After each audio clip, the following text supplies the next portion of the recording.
What is up, everybody? Welcome to Truth and Transparency. Sorry for the delay. I couldn't even get on. I had to reset my computer.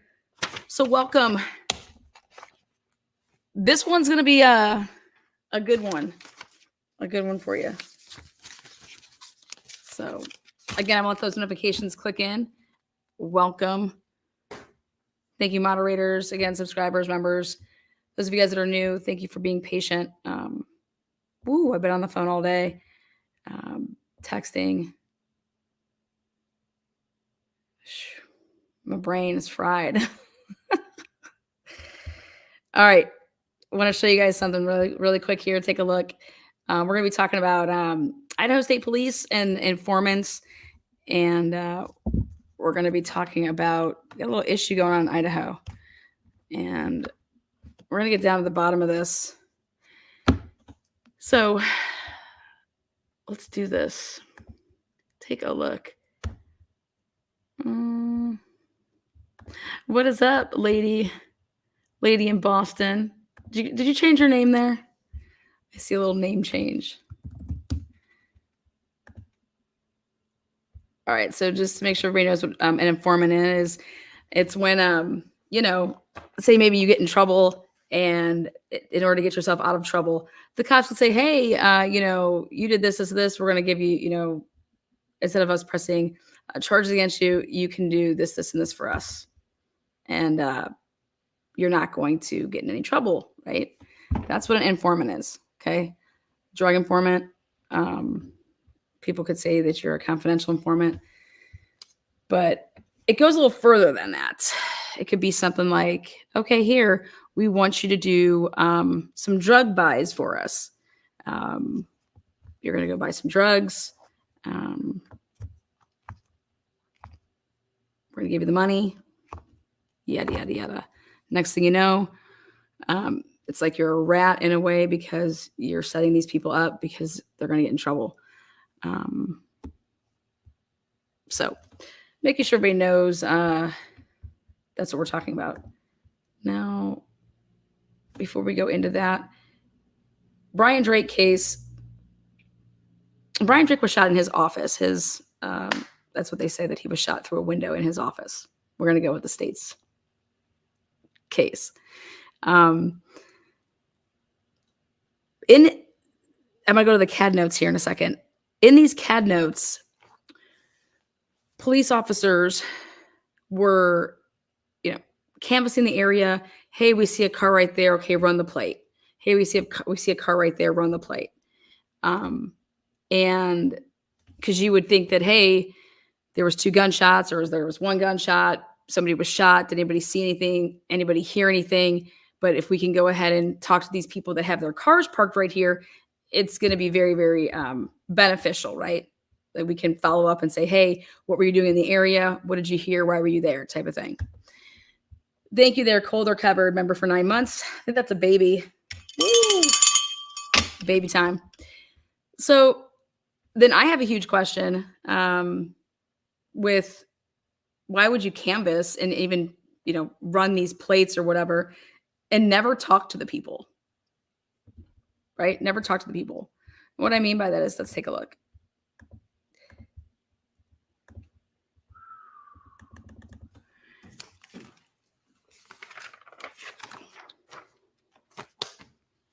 Right here. Clear of canvassing the area. They didn't do anything like that. They didn't canvass shit. Okay, you know how I know that? Well, because if you're canvassing the area, you're going to be calling stuff in. But 2113 hours, 2113, 2113, 2115. That's 9:13 p.m. Brian Drake's, it was found at 7:51, 7:52 p.m. Kicked in the door, way to bring the medic crew in until like 8:15, 8:07, something like that. But here we go. See that right there? We're at 6811 Main Street, Idaho license plate. Boom. 2021 PC. Again, Same person, 65 is calling in 65, 63. That's the person that's doing it. So here at 6811 Main Street, there's this vehicle is there. And then do you see this right here where it says get out? Okay. So they put Bonners Ferry, Idaho. It says get out. And then it says the next one that they have here is this. This is the plate. So Denver Street east of Mountain Springs, 9B, Well, I'm going to show you what this stuff means. So K stands for Kootenai County. B is boundary. And then this is a personalized plate. With the plates just says get out. Now I'm going to tell you something that's really, really freaky here. And I'll zoom in so you could see it.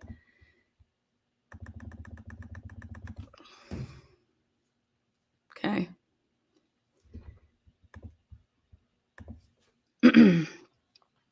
The 75-year-old witness that they're using as the SOI-1 in this case is an older lady, and God bless her soul.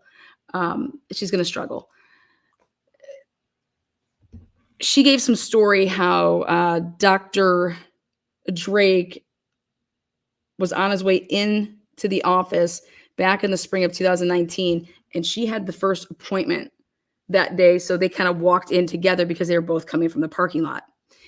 And she said that, yeah, Dr. Drake said something about like, they don't want me here, or he doesn't want me here, or they people don't want me here. They don't want me here.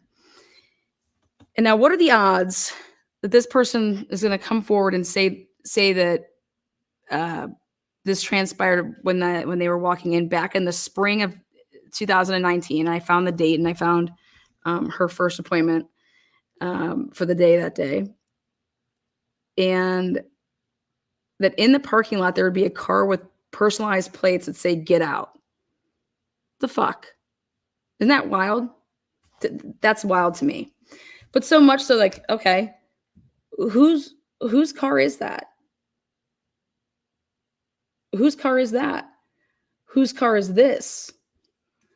And then, okay, like, who are these people, right? And then do you see this right here where it says,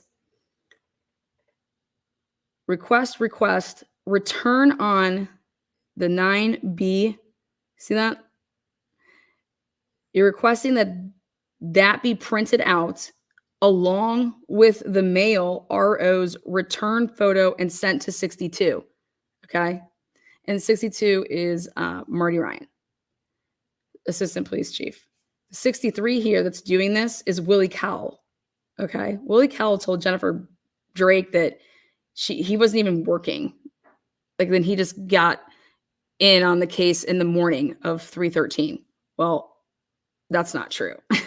So, and he's now the police chief of Bonners Ferry. Woo, Bonners, you guys have just the best motherfuckers protecting your asses. Choking. So,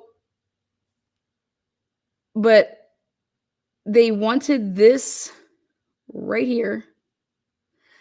They were really concerned with this plate, and they wanted the picture to be printed off.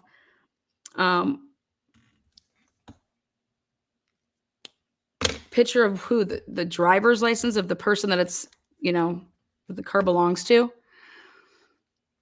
And it came back, this car, as a 2-door Camry Solero. Okay. And it's funny because I found a 2-door Solero. Okay.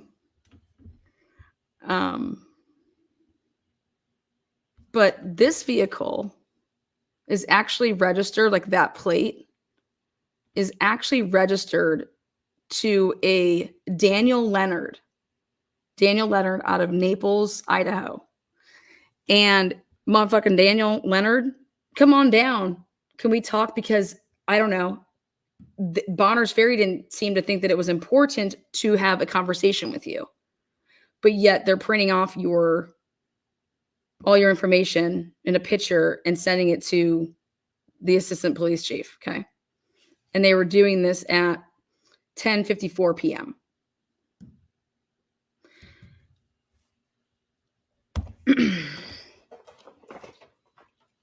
Now, it said that it was a silver Solera. Let me show you what that means. Let me show you what that is.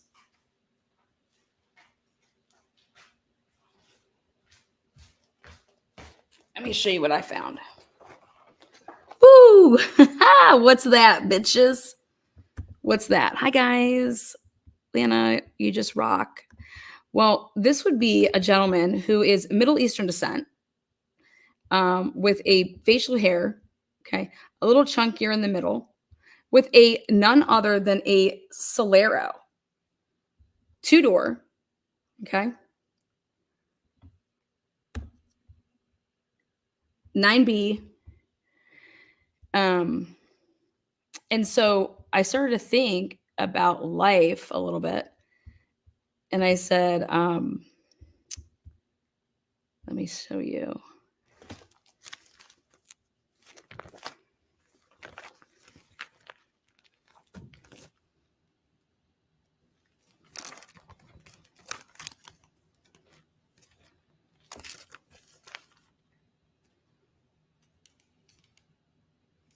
You see that? So this car used to be silver, and they had a paint job and made it black. Okay. And that's interesting. But this plate right here, see, 9B52758, right? So let's go back to this. 5275 9B57C. All right.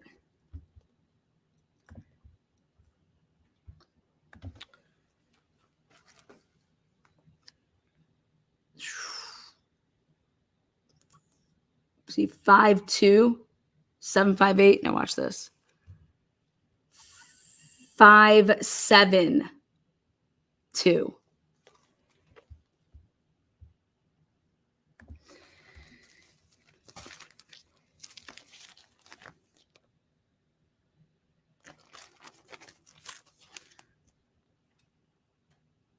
Okay.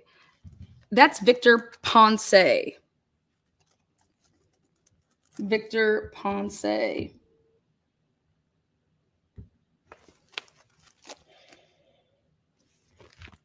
Victor Ponce's grandmother, lives literally on El Paso and Hillside on the corner. Okay? Like back over here, right there. And this is a vehicle.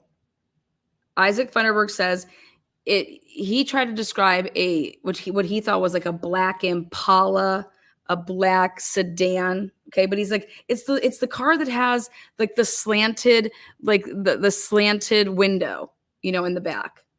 No, that's a slant. Okay. But since this was a paint job, when they did the canvassing, it came back when they actually ran the plates in May that this was a silver car. Okay. But I immediately recognized a Solero, and I was like, interesting. I was like, yeah. And then I said, let me go back and take a look at that video, because I remember it having some damage, I thought. And sure as shit, yep. I don't know if you want to call it damage, but this looks like it was silver before and it was painted. Okay.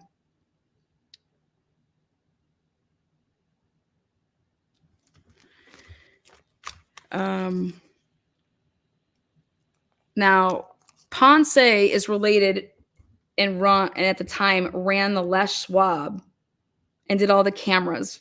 And that's who gave law enforcement these cameras. Okay. And attempted to say that the cameras were off an hour because of daylight savings time, they thought. And then that got me to thinking on Isaac Funderburg's statements that he made, that he was in his kitchen And then on his couch in his living room, when his girlfriend said, "Hey, what are those vehicles doing over there at Les Schwab? It's like 6:30."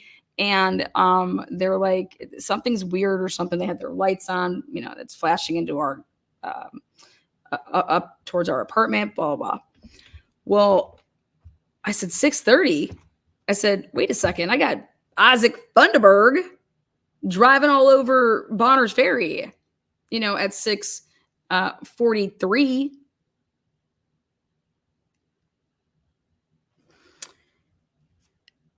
So how does he see anything at 6:30 if he's literally driving around in his vehicle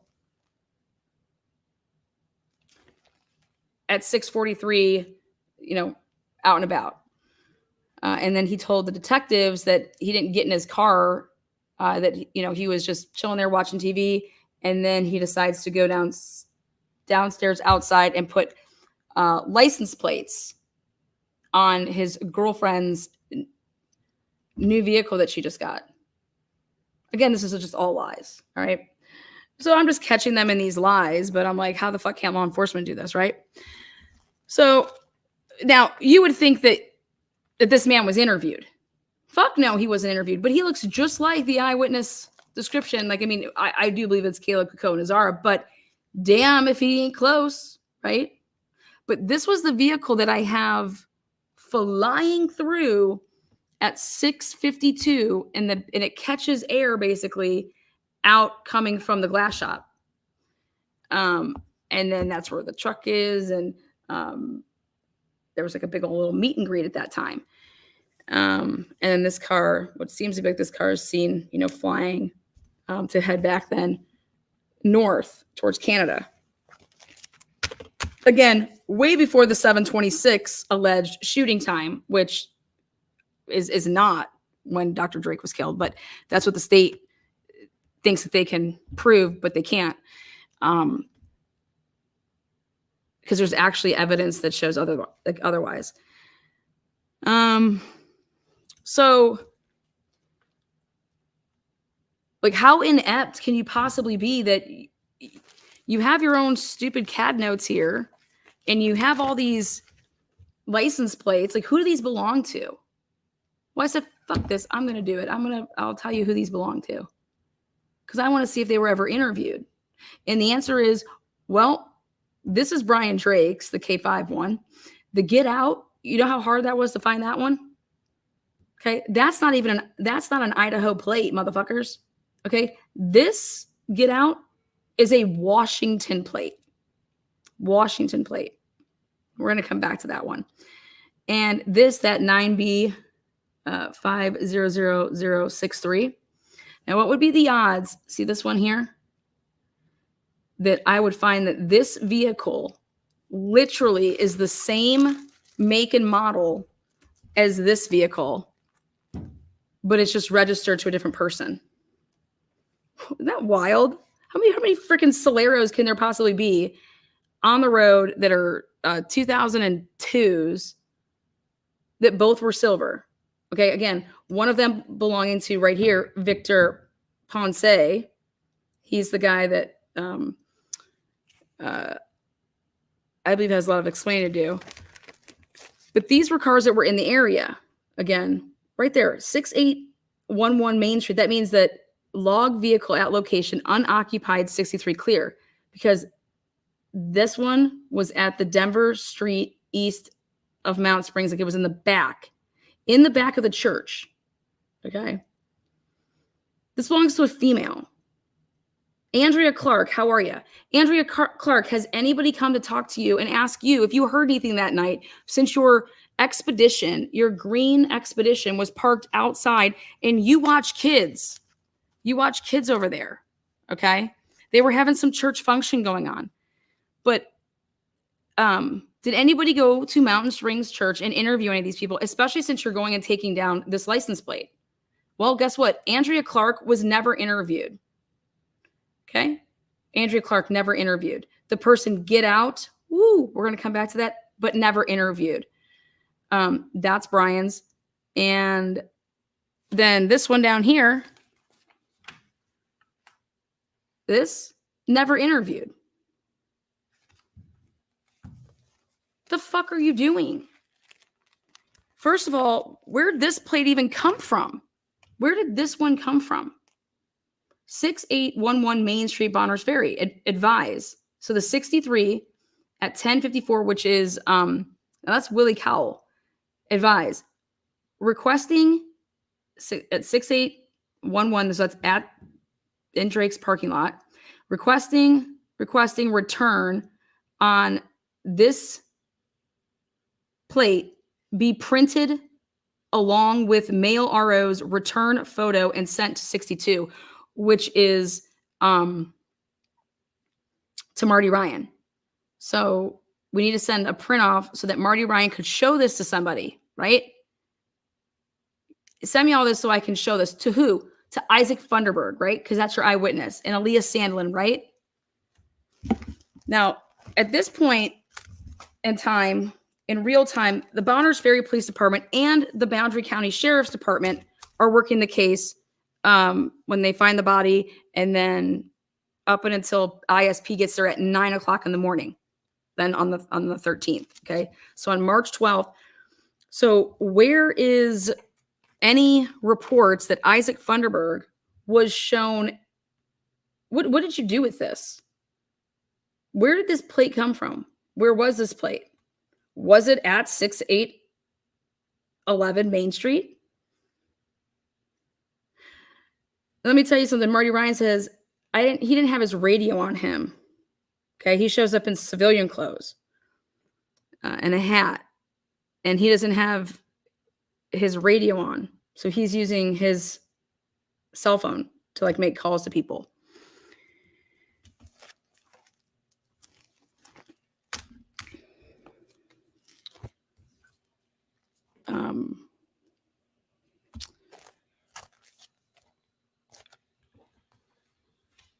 I want to show something else with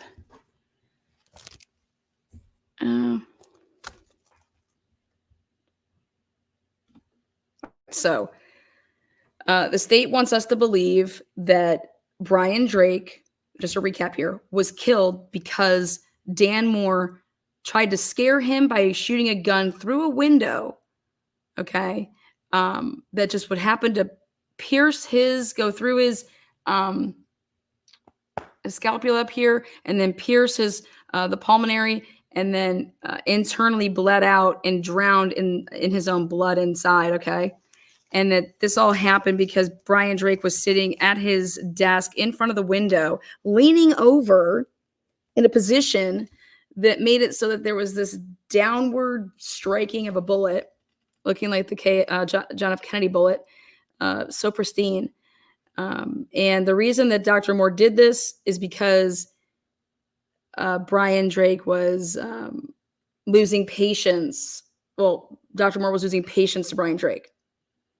And so he got in his truck and drove around his office twice, and drove through the drive-through area once, and then parked his truck then at his work office, which is, according to the state, 400 feet away, not 400 feet away, and then got out of the vehicle and then walked from getting out of his vehicle, then just decided to walk then to the building. And he just happened to know what the blinds were closed, and he just happened to know there was 2 windows with lights on, and he shoots in the right one and exactly at the right area that Brian Drake would be on the phone with his wife saying, I think I just got shot. I think I was just shot through the window. And then just peels over and dies. Okay. Well, I've asked people in the field and said, well, how long, this wasn't a kill shot. This wasn't a shot to the head, boom, instantly you're dead. So you're telling me that Brian Drake couldn't have called 911 and asked for. But then, by the way, after he shoots through this window, he, has this gun that's just, and then he tucks the gun back in his, I don't know, pants and starts running. This 63-year-old man starts running back. No, you know what? I'm going to go up along the side of the building so that I can be on the main street so that everybody can see me that wants to look. And I will paint myself. I'm going to go tanning like 5 times today and get that Aruba tan going. I'm going to paint like facial hair, and I'm going to wear a beanie and all black, and I'm going to go out and find this gray vest that looks like I'm like a preacher style. And I'm going to run around and be seen on this, and hopefully try to be seen by Isaac Funderburg and his girlfriend over there, and then just jet off running back over to my office, where then I will proceed to take a shit because I have diarrhea in the bushes. And then I'll get in my vehicle, and then I will drive back over to my best friend's house, which is on Harrison, the corner, and go back in there and say, hey, do you have any Imodium? I really don't feel good. And then after being there for about 5 to 7 minutes, I then will get back into my truck and head home. But when I am leaving my best friend's house, the corner there at Harrison, right where my office is, I decided to call my wife and my child because want to let them know, like, hey, I really wasn't feeling well, and I'm heading home early, and I took a shit. Can you believe it? I crap myself, and I fucking can't believe I took a shit, and I'm gonna have to come back out here tomorrow and clean because I buried my underwear. Right, I buried my fucking underwear in the dirt by the gnome. Because I didn't have my freaking keys to my office. And I didn't want to, that's why the whole reason I was trying to shit at my office and not mix, because I didn't want to blow it up for him. But then here, I didn't have the right keys, and I had to take a shit. And can you fucking believe it? I had to bury my underwear. And hopefully you made it. Hopefully you made it over to our daughter's house, because we just had a new grandchild, and you're helping out with the baby. And yeah. But when I made that phone call at 7:43, you didn't answer, so I had to leave a voice message. And then my kid didn't answer. I can't remember if I left a voice message or not, but FBI CAST would come in on this case. And on that one voicemail that I left to my wife, you can actually hear that I was driving. You can hear like that driving, that noise, that noise that you can hear when someone's driving. It's like muffled a little bit.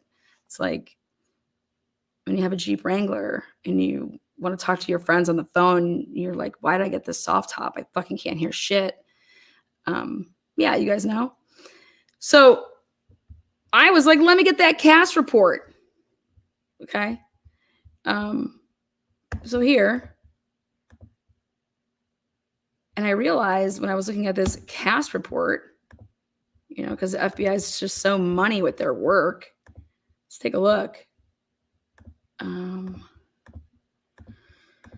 Oh, for fuck's sake.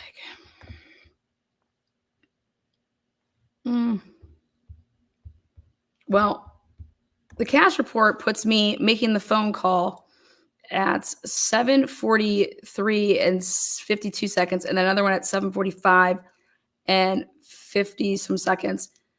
And it has me at the top, basically at the top of Mixed Street. Well, that's weird, because the Liberty Camera gas station cameras that you guys are claiming to be on the money have me at the top of Mixed Street, Harrison, where my office is. at 7:38, you know? So does that mean that Liberty camera gas station cameras are actually off 8 or 9 minutes? If I have my phone records and they show I made those 2 calls, and then CAST comes through and says, yeah, and actually you were right there on that street when you did it. We got this nice little GPS circle going on in our little spread out little try. And yeah, like you were back over there by Fresno, back by Hillside Alley, back over there by El Paso. Well, but I made those phone calls at 7:43 and 7:45. So does that mean that Liberty camera gas station cameras that say that I'm at the top of Liberty camera, or I'm at the top of Harrison at 7:38, that would be wrong then, right? And why would that be so important, Lana? Well, if these cameras are off and these cameras are on, well, because then when you have that car circling around, that truck circling around, the time that you're saying that all is happening, you're going off of the Liberty camera gas station cameras as well as Columbia Bank, right? And so we have a problem here.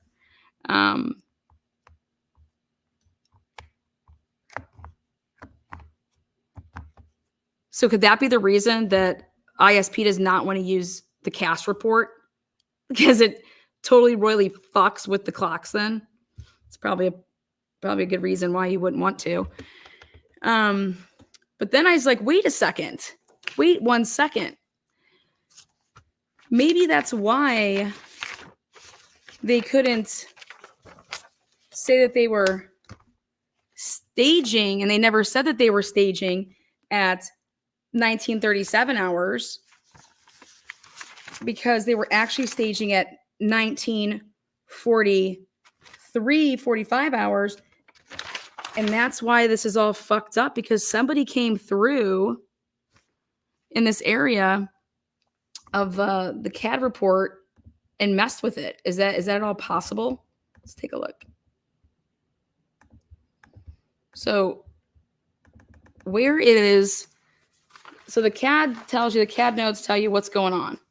And so medics were released here. Let's take a look at it bigger. So 1938, like that, that's the time that it says that medic 1 and medic 10, M10, M1, they're actually at Liberty gas station staging. Okay. Why does it say that they're at 6811 Main Street at 1938 hours? No, they're supposed to be going en route there. Lana, that's what that means. Okay, so that's what that means, that they're going 76. So that means that we're heading to 6811. So you knew at 1938 hours, 7:38, you knew to go to 6811, right? But yet none of your police go there until 7:54, 7:51. But then where's this, when you would have got to wherever you're going, because you said you're staging at Liberty, where's that? Where are those notes at? To say, hey, we're staging over here at Liberty until you guys need us, find, if you find somebody that needs medical attention. Because all that's been reported here is that Isaac Funderburg thought he heard 2 gunshots. And then we had a weird woman that called us talking about that she was on the phone with her husband and that he was telling her that, I think I was shot through the window. And she's like, he's at 6811. He's at work. He's at his, but yet not one single police officer goes to 6811 from 7:31 p.m. They decide, okay, we're not going to go to that building until 7:51 because we have to let this man bleed the fuck out.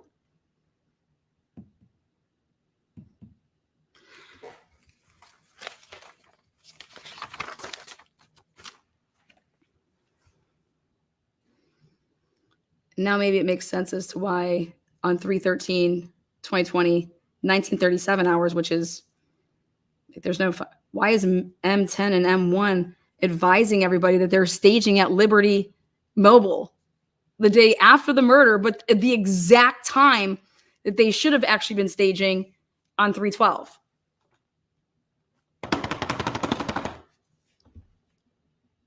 What the fuck is this?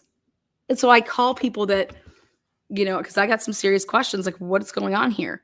Also, why are these times not in order? Like,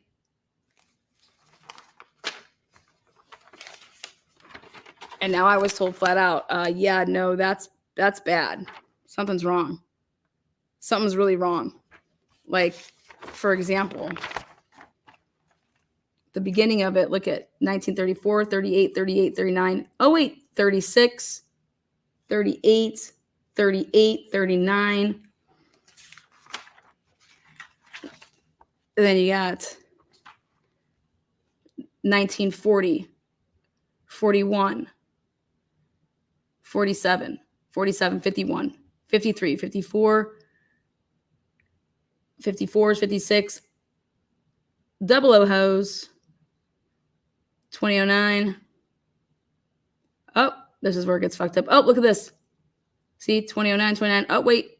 Now 24, 24, 24, 24, 20, 06, 07, 18, 19. Oh, 14. What the fuck? Look at that. Look at this. What is going on? Good luck. I'm not going to give away what we how we know what we know. But I know some things. I'm just not going to give it all away. Now, so I said to myself, like I think all of you guys would say yourselves at home, okay, this is the wildest motive that I've ever heard in my life. This can't be true. Okay. And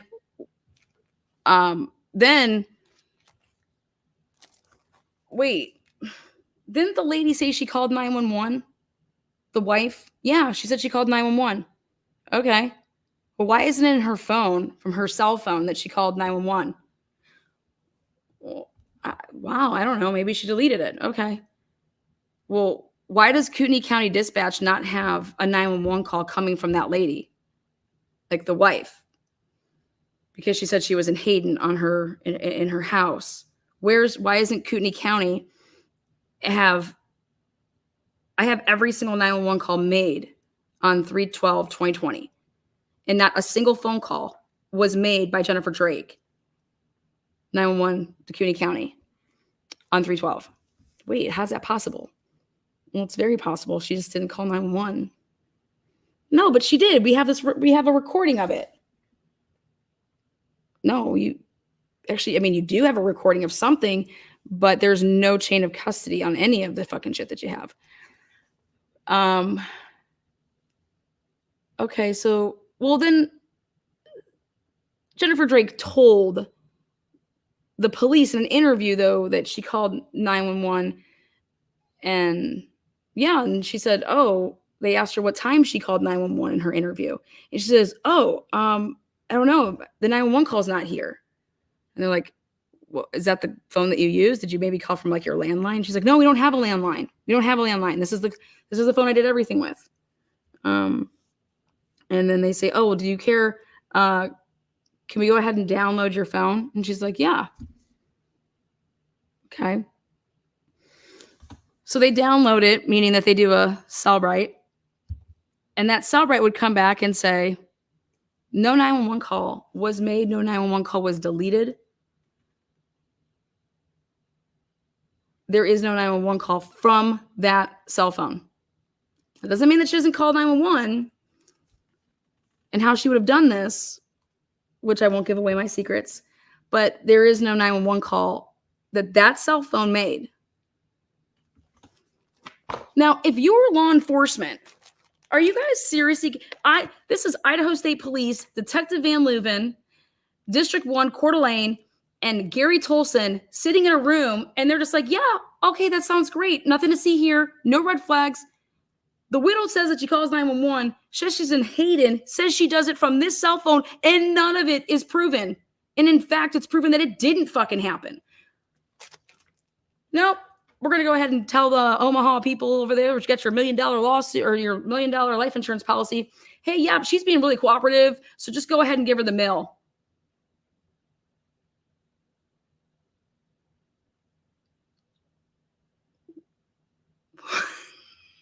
You guys, life insurance policies do not pay out in a 3-week period. Jennifer Drake got her $1 million in 3 fucking weeks. She called life insurance people 9 to 13 times. She called the life insurance people before her husband's body was literally scraped up off the floor where it bled out in that office. Wait, what, Lana? Yeah. Wait, say that again? Yes. Jennifer Drake called Omaha life insurance people. Yeah, she called them before 3 o'clock when the search warrant was received from that Van Leuven could actually physically go into the building to then process the scene inside. She had called life insurance before that to put her claim in.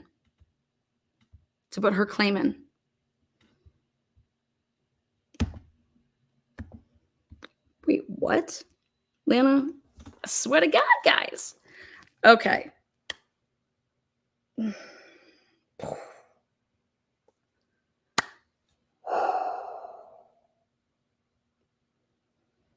Well, why the heck? Like, correct me if I'm wrong out there, but the first suspect in a spouse getting murdered is the spouse. Okay. So why would Gary Tolson or Mike Van Leuven, okay, by the way, the murder was on 3/12.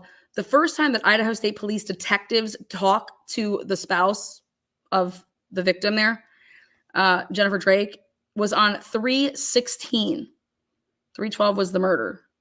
Okay. 3/16 was the first time that Idaho State Police talked to Jennifer Drake. Okay.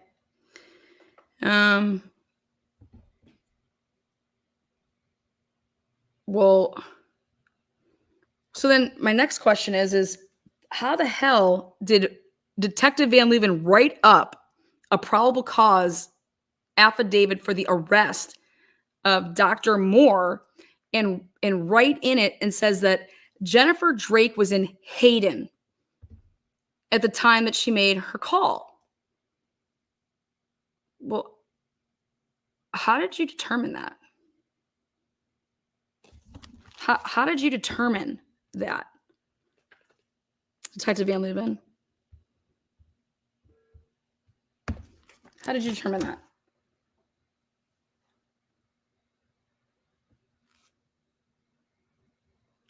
Well, you didn't, isn't that correct? You didn't determine it.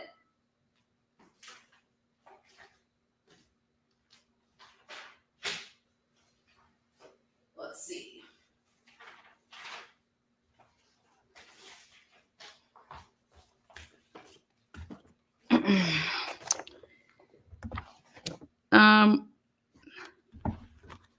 So based on Detective Van Leuven's work in this case,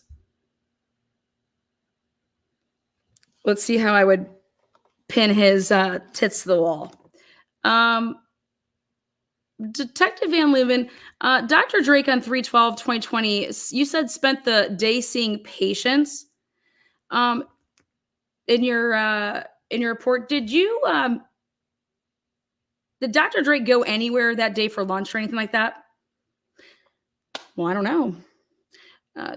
Not sure. Did Dr. Drake have any downtime in his schedule that day? Do you know if Dr. Drake went over to Les Schwab during the day? Did Dr. Drake go to Isaac Funderburg's apartment that day before or after the lunch hour? Well, I don't know. We didn't do it. We didn't look at anything. Did Misty Olson from Kip Hartman's office, did you interview her? Yeah, we did.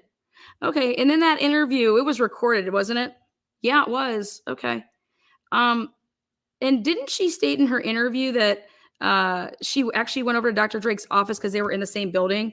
That she actually went over to Dr. Drake's office the day of the murder? And that when she went over there, that the door was like open 6 inches, which was unusual for his door to be open like that when she went over there? Do you remember any of this? Do you recall this? Yeah, I mean, yeah. Um, did she go inside the door? Did she go in the office? Yeah. And that was around 2 p.m. Was Dr. Drake in there? No, he wasn't.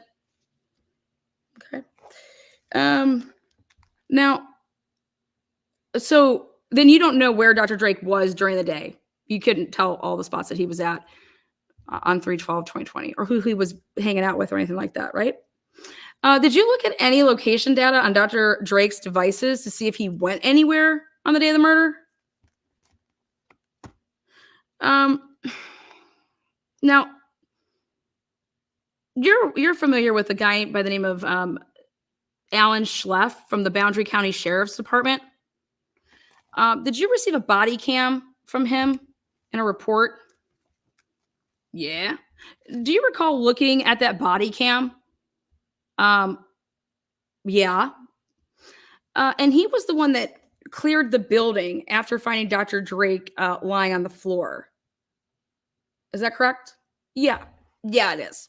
Okay. And when he cleared the building, he went to the back glass doors and noted they were unlocked, right? And he made a note about that in his report. Yeah.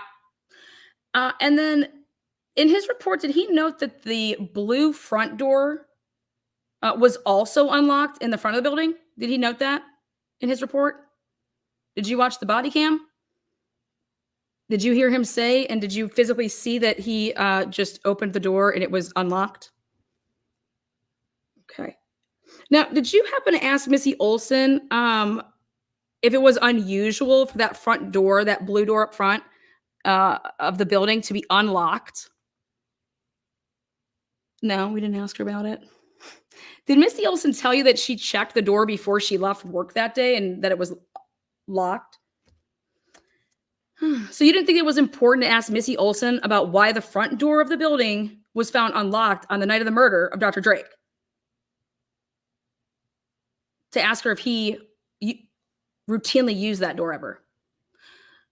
And you guys didn't dust that door for prints when you processed the scene on 3/13/2020. Either of the doors, actually. You didn't actually dust anything on 3/12/2020, did you? When you processed the scene. But you did come back, or you sent people back there on 3/17, is that correct? So 5 days later, you sent, what was it, Brittany Clark from the Idaho State Police Unit? Okay. You sent her ass over there, though?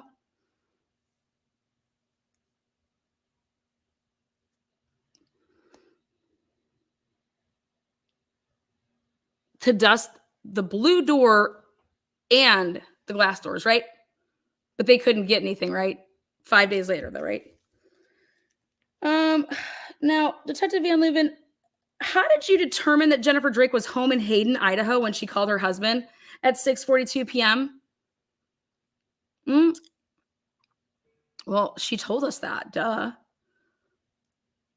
You were told by Eldora Gatchell in an interview that she was the last patient of Dr. Drake's, her and her brother, on the night of the murder. Isn't that correct? Did she also tell you that Dr. Drake's first time ever seeing her brother was on the night of the murder? They had never met? Now, did you confirm these appointments and match it up with Dr. Drake's patient files? You know, he has daily logs, correct? Isn't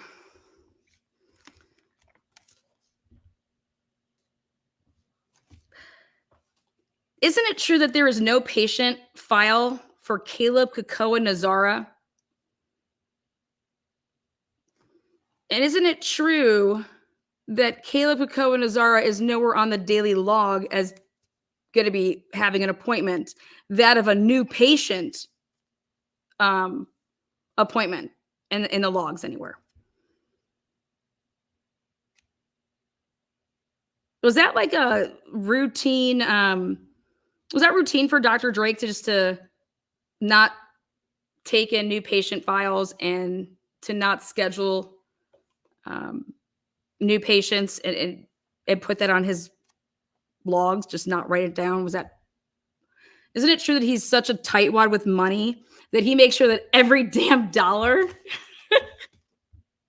is accounted for? Now,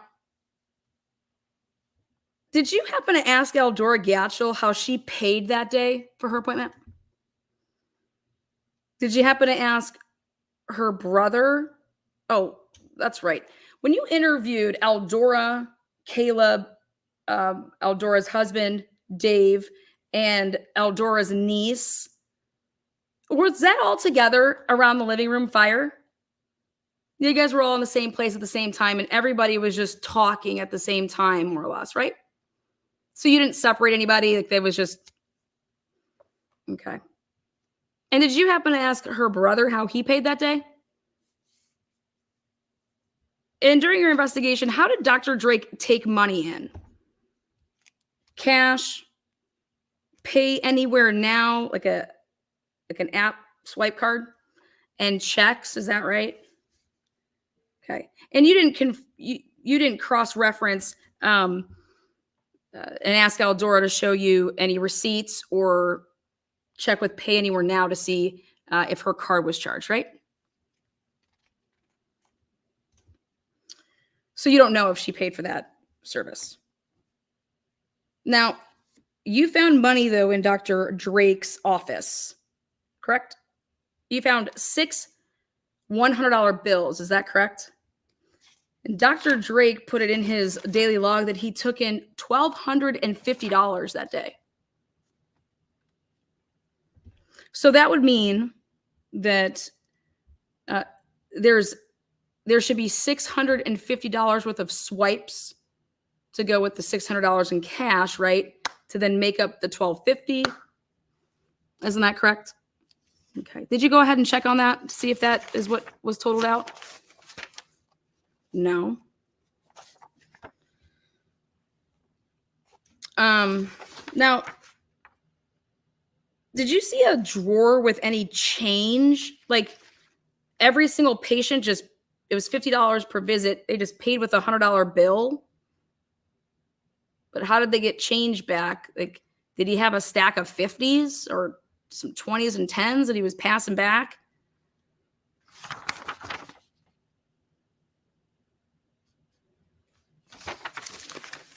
Isn't it true? You don't have a fucking clue, right? Who paid for their appointment, who didn't, how they paid, and if they actually had all totaled up at the end, right? Okay. Would it surprise you if Eldora Gatchel didn't pay her $250? Because and if she didn't pay her $250, but he put it down that she paid $250,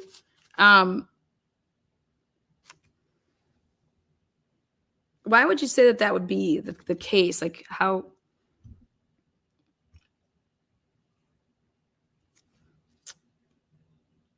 So Eldora could have just like snatched up her $250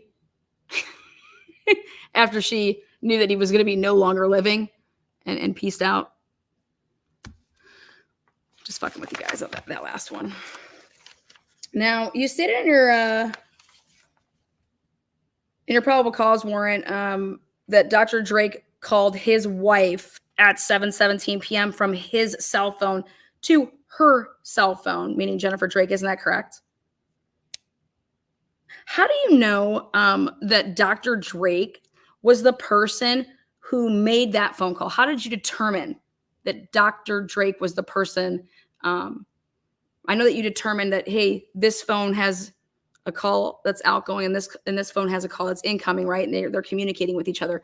But how did you determine that it was Dr. Drake, the person who made that phone call?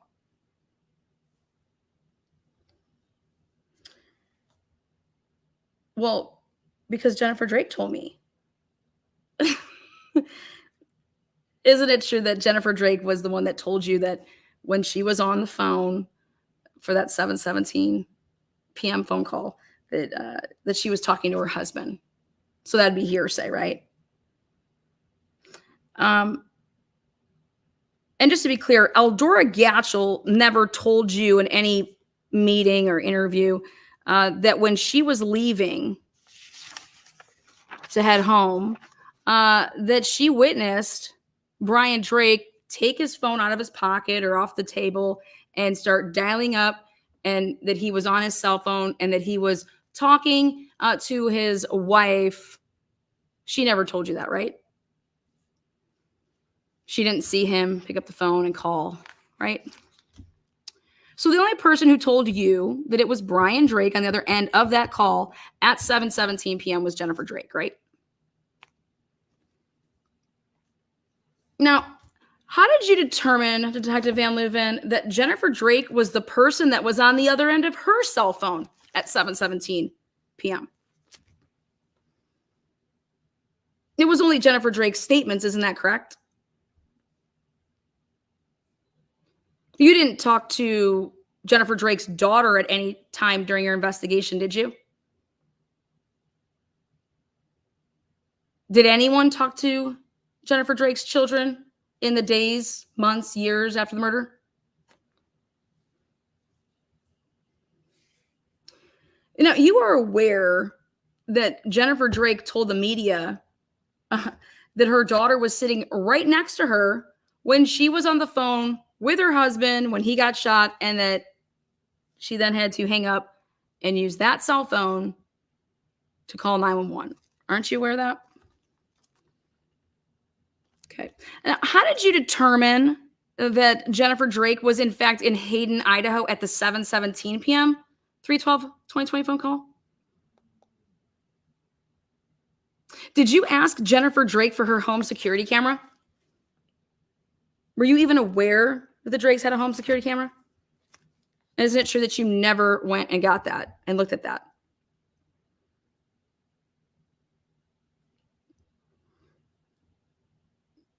You are aware that she, Jennifer Drake, purchased 2 cameras for her home in the summer of 2019, aren't you? Didn't Jennifer Drake tell you that she had a camera? You didn't bother asking? What about, did Jennifer Drake tell you that she had the app called Life 360? When did you obtain a search warrant for Jennifer Drake's Life 360 data? You are aware, Detective Van Leuven, that you only asked for Brian Drake's Life 360 app data, as you only provided that email, his email address for the Life 360 data. Oh, you haven't? Well, I would like a sidebar because that's a motherfucking Brady violation. Because we don't have it. Well, and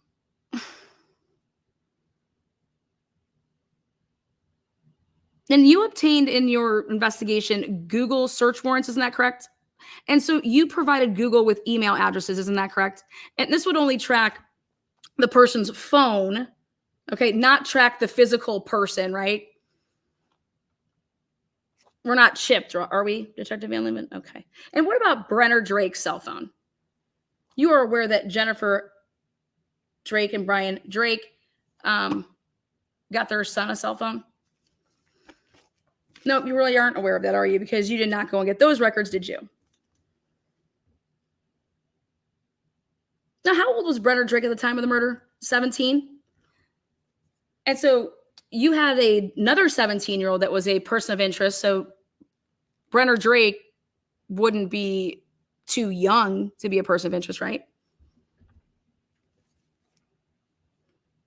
Are you aware that Brenner Drake had a vehicle? Are you aware that Brenner Drake had his license? But you never interviewed Brenner Drake, isn't that correct? Or any of the Drake children? You have no idea where Brenner Drake was, isn't that correct?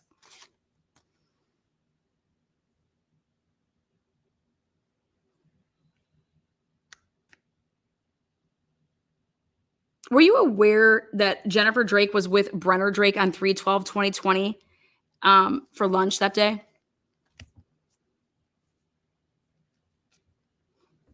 Nope, because you didn't bother to ask Jennifer Drake anything that she did that day. Isn't that correct?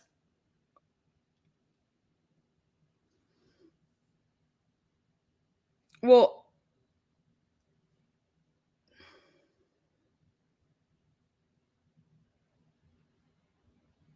let's see, over a 6-month period leading up to the murder, how many times do you think, because you would have done your job investigating, how many times do you think Brenner Drake and Brian Drake's cell phones communicated? How many calls do you think went back and forth? Now, what if I told you 2? What if I told you 2?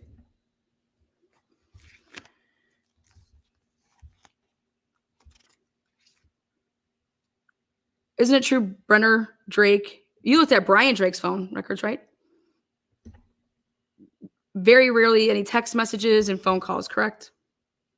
But on the day of the murder,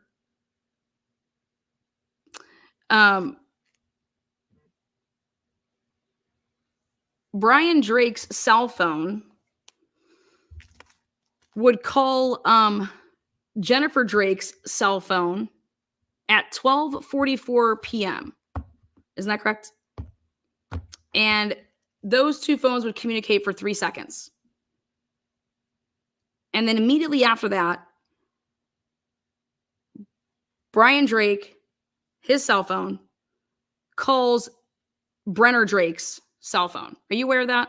Immediately afterwards? And those 2 phone calls, or those 2 phones, Brenner's and Brian's, would communicate for 7 minutes and 52 seconds.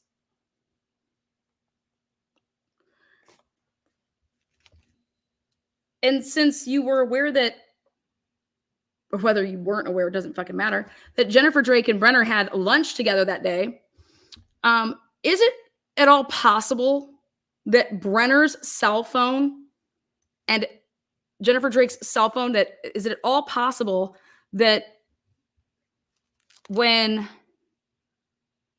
Brian called Jennifer's phone, that somebody on the other line said, "Oh, hey, call me on Brenner's phone"? Or, "I have mom's phone. She took the wrong phone. Call her on my phone." Is that possible? And it is possible because you didn't do your job, so you don't know. And they were both at lunch together, but Brian Drake and Brenner Drake never talk on the phone, let alone for 7 minutes and 50 seconds.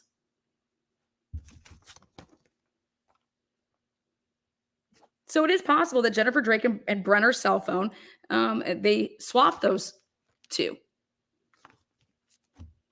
For clarity, is it possible that someone other than Brian Drake could have called Jennifer Drake's cell phone at 7:17 p.m.? Isn't it possible? And that would be possible if Jennifer Drake is not being truthful, correct? Let's talk about that 7:17 call. It lasted until 7:26 p.m., right? And everything about that conversation would be hearsay until you get to that hearsay exception rule, which is the utterance of excitement or fear, which Jennifer Drake gave to you when she says, and then he said, I think I've been hit. I think I was shot through the window, right?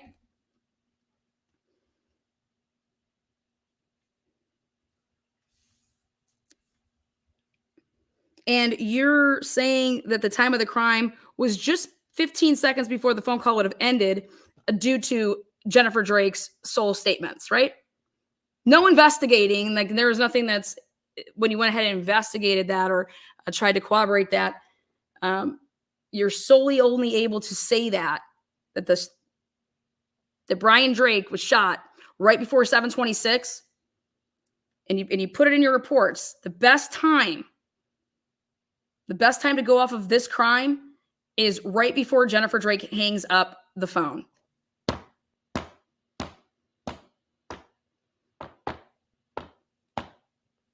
Right? So right before 7:26 p.m. Okay. Now, in regards to that whole Eldora, Caleb, Kakoa, Nazara thing, you confirmed that what vehicle Eldora took to her appointment. Isn't that correct? But you didn't do that until June 9th or 10th through emails with Eldora that Leslie Lehman sent. Who's Leslie Lehman? That sexy thing. Now, and the pictures would come back, and you would label that as a dark sea blue Honda Pilot, 2005, 2007, something like that. Maybe 2012. Okay. And did you locate that Pilot on the cameras that you viewed? Okay. When did you locate that Pilot on the camera? Like, was it in March, June? Do you recall? Now, did you make an Excel spreadsheet of all the vehicles that all the witnesses said that they were driving that night and where they were? And did you go and find them on the cameras? Did you do that? When did you begin this process? And did you turn any of this work over into reports and to turn it over to the defense with any reports that have a master Excel spreadsheet that you've come here today with just about one white truck? Was there any report that you made that you have all these other witnesses' vehicles, tie stamps established, and that they said wherever they went that the car went? No, there's no reports. So there is not a single report with any of that material, right? You never wrote one up, nothing. Okay. So focusing there on Eldora's Pilot and her words, she said that a white two-toned truck prevented her from going out the drive-through that night, and that she had to go around the other way out of the Far North coffee shop. Isn't that correct? Now, did you find this on the cameras that you reviewed? When you reviewed the cameras, did you see a white two-toned truck go into the coffee drive-through at any point in time in that area prior to Eldora leaving Drake's? Because you were able to find Eldora's vehicle leaving Dr. Drake's, correct, on a Columbia camera, number 2, bank camera? Well, we did. If you didn't, we'll be happy to show it to you. But so let's back up. Eldora thought it was the same truck that she saw when she arrived for her appointment. Isn't that something that she said to you? Okay. And that truck she thought belonged to Dr. Drake's patient that was before her. And you guys came to determine that patient was Paul Jacobson. Isn't that correct? Now, you asked Paul Jacobson what truck he had. Isn't that right? You actually had Paul Jacobson down to the police department, though. You didn't go into his home and sit around with a bunch of people like with Eldora, right? It was just one-on-one. Okay. And you guys took pictures of his vehicle parked outside. Isn't that correct? And you guys probably took those pictures so you can go and look at the cameras and see where those are, right? Where those vehicles are. If people are being truthful with you, right? That's why you did it. So let's see. Did you find Paul Jacobson's truck on the surveillance cameras leaving and heading back south on 95 to his house as he claimed? And you made no report of this, that you were doing all these things? There's no report that you just, when you were just doing this stuff, you're just like, oh, I did that. Okay, can move on to the next thing. But no report of anything, right? And what time was that you found Paul Jacobson's truck leaving? Oh, that's right. There was no report for this finding too. So since there's no report, no finding, so how did you rule out that the truck that Eldora was saying that was there, how did you rule out that it wasn't Paul Jacobson's? Oh, that's right.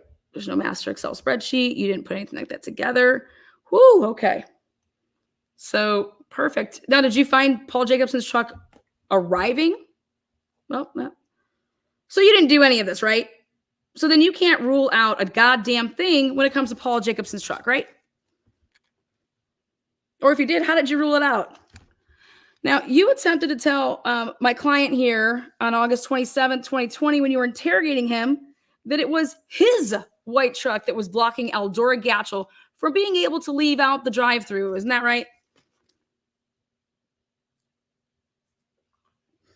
But isn't it true, Detective Van Leeuwen, that you knew at that time that it, in fact, wasn't Dan's truck that was blocking anybody, right? Because isn't it a fact that you actually have Dan's truck placed somewhere else at the time that Eldora's turning the key, the lights come on, she's backing out, she's going around. During when all that's happening, you have Dan's truck somewhere else, don't you? On a camera.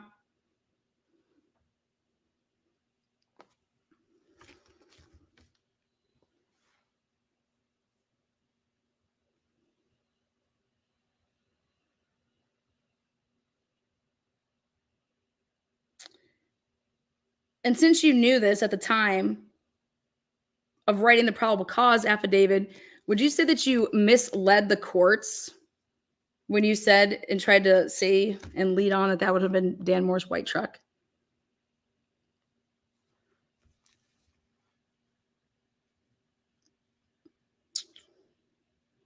Obtaining arrest warrants by lying, misleading the tribunal here. And you knew that his truck was somewhere else based on the cameras, right? And that you were actually using the same camera 2 from the Columbia Bank pics, to actually find Dan's truck and Eldora's Pilot.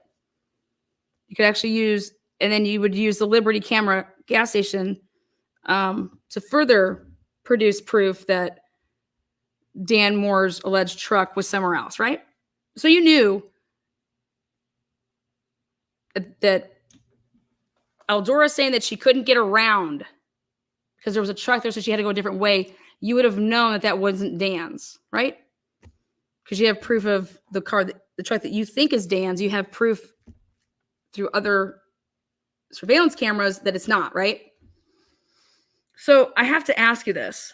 So then why did you not mention this in your affidavit for the probable cause and the arrest of Dan Moore if you knew for a fact that the white Tundra that he supposedly has, right, that it couldn't have been blocking Eldora, and therefore there was been another truck there, or she's not being truthful? Isn't that correct? Detectives are allowed to speculate with the detective in their work, with your work and training. And trust me, the lawyers can lawyer it up. I'm just giving them the material.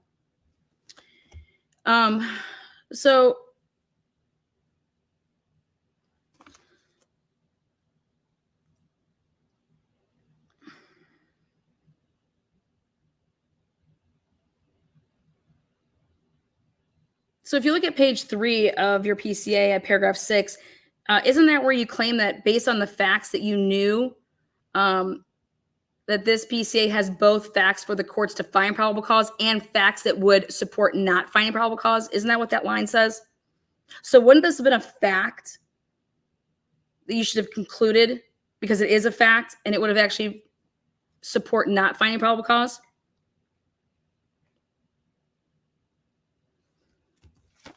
And you watched the cameras. Did you find another truck that was pulling out over there? I think it's really strange, though. So you admitted the fact that Dr. Dan Moore's truck was not the truck that was blocking Eldora, correct? You omitted that fact. This would be a fact because Dr. Moore's truck, or what you labeled as Dr. Moore's truck, is physically in the glass shop parking lot at the time of Eldora's Pilot being turned on, headlights backing on up and doing her thing to then go around the other way. Of what she said that she did for the sole purpose because there was a truck there blocking her, correct? Then we'll show you the video and you can suck on that. So Detective Van Leuven, if we believe Eldora Gatchel that there was another truck SUV in that coffee shop drive-through, correct? What'd you do to find it? Whose truck is it? It would be somebody else's, right? Or there is the possibility, or Eldora is not being truthful, right? And if you check the cameras, it's Eldora wasn't being truthful because there was no other car there, right? But you know what's weird, Detective? I'll tell you what's weird.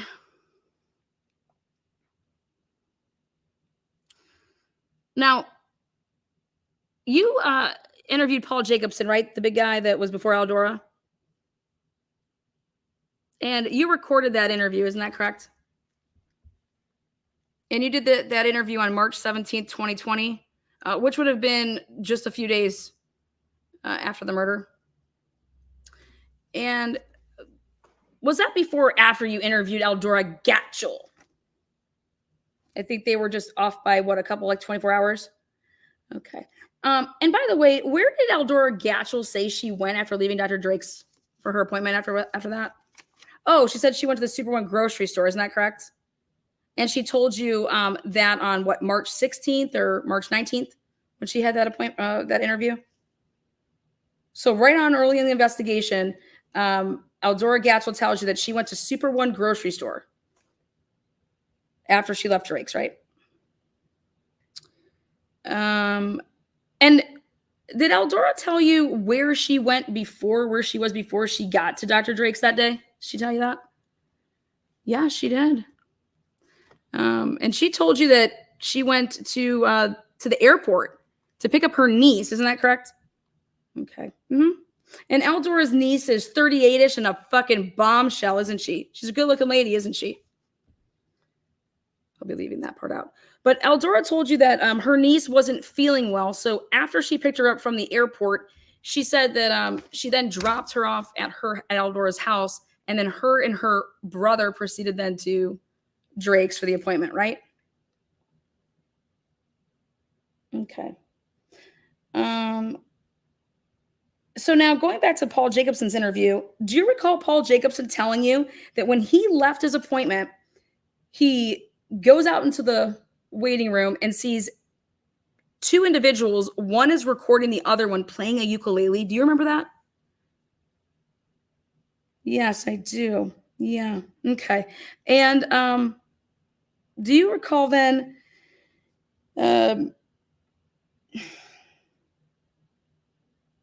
that Paul Jacobson telling you that when he left his appointment after that, he went into the parking lot and he saw a female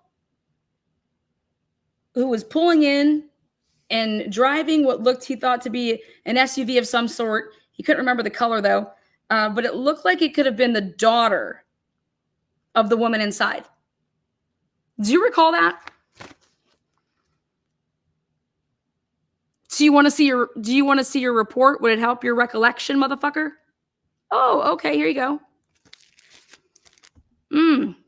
Yeah, Paul Jacobson says that when he left, that there was a SUV pulling in, that the driver looked like it could have been her daughter.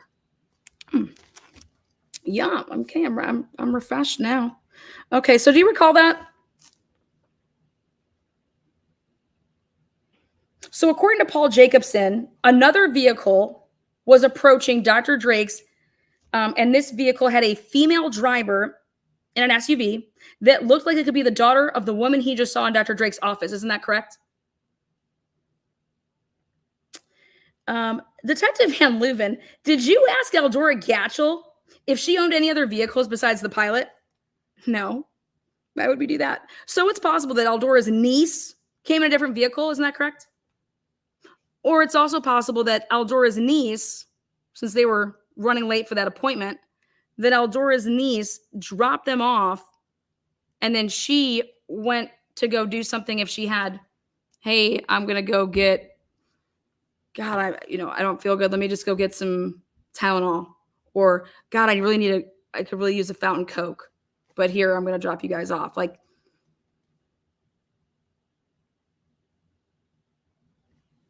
and so it could have just actually been the same SUV that they all drove in together. All of this is possible because you didn't do what, motherfucker? We didn't do a damn thing. We didn't investigate. Okay, so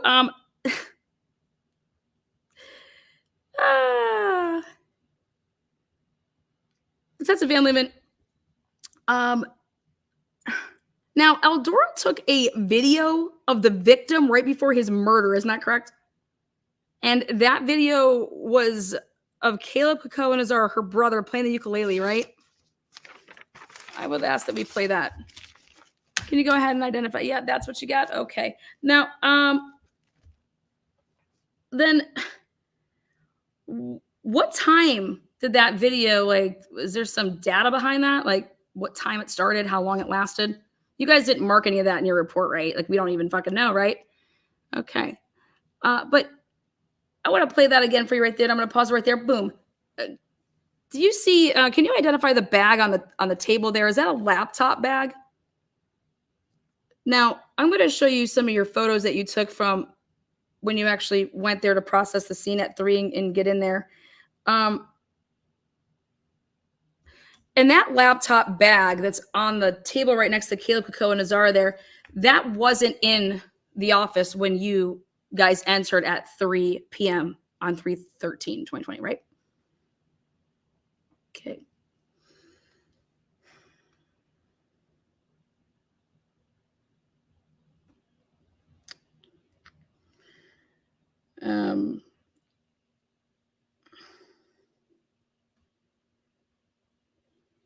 Now, when you were looking at those cameras to identify if Dr. Drake's office had any vehicles that came into the parking lot between 6:10 and 6:20, that would be the time frame that Paul Jacobson would have been walking out. Did you find any trucks or SUVs? Did you even do that? Did you identify them? Are there any reports of this? Did you mark down any of this on an Excel spreadsheet? No reports, right? Nothing. You didn't do any of this, right? Okay. Now, where did Eldora say she went after she left Dr. Drake's office? Oh, that's right. The Super One. So, who from your team did you send to get the Super One grocery store cameras to confirm that she, in fact, went to Super One and what time she arrived? We didn't. We don't have Super One cameras. You didn't send anybody to Super One. Now, this wouldn't be the only witness that you interviewed that told you that they went to the Super One grocery store, correct? Where did eyewitness Isaac Funderburg say he went when your team interviewed him on 3/13 multiple times on March 13th, the day after the murder? Oh, Super One grocery store, isn't that correct? But in fact, you did send somebody to two people to Super One grocery store on March 13th, 2020. Isn't that correct? You sent Leslie Lehman and you sent Rich Alderson. Isn't that correct?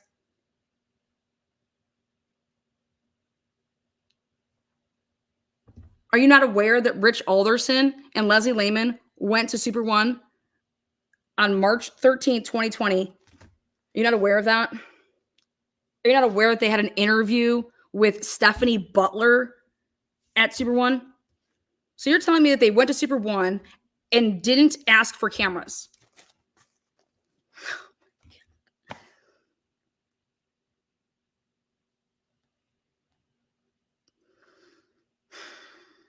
And Isaac Funderburg said that he went right after he called 911. He went to the store, right? And he said that he went in his girlfriend's car on that trip, right? And that he actually said that he took her cell phone on that trip for some reason.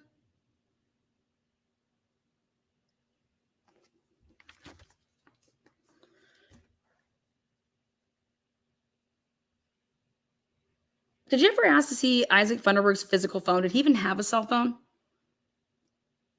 Did you ever ask to download it? Ask to download the Aaliyah Sandlins?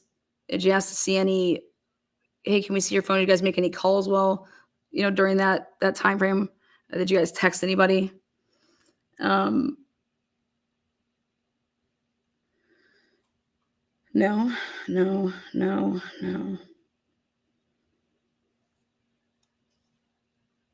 Now, did you look on any of the cameras for any of this activity of like Isaac? Did you see the car going down 95? Did you identify it? Did you put in a report? No. So on any of the cameras that you obtained, you didn't identify any of this movement, right?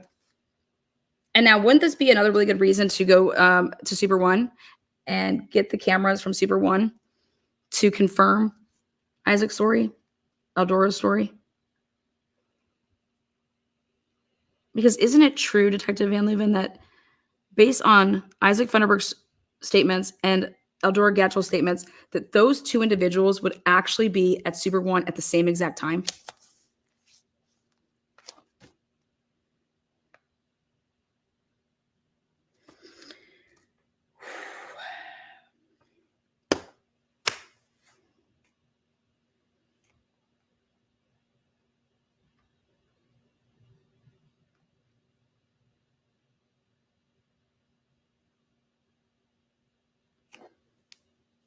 And so isn't it at all possible that actually Isaac Funderburg did in fact follow Eldora Gatchel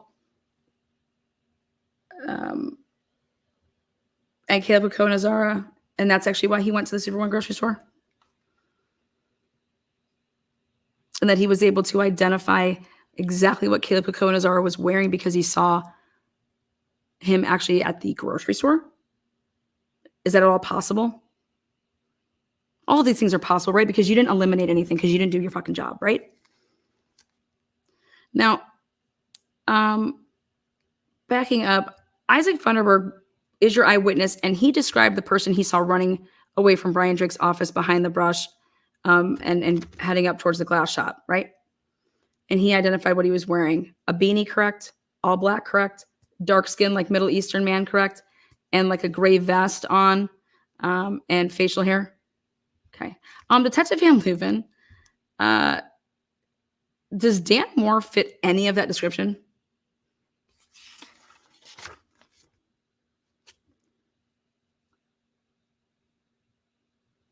Can you see Dan Moore with like a beanie on?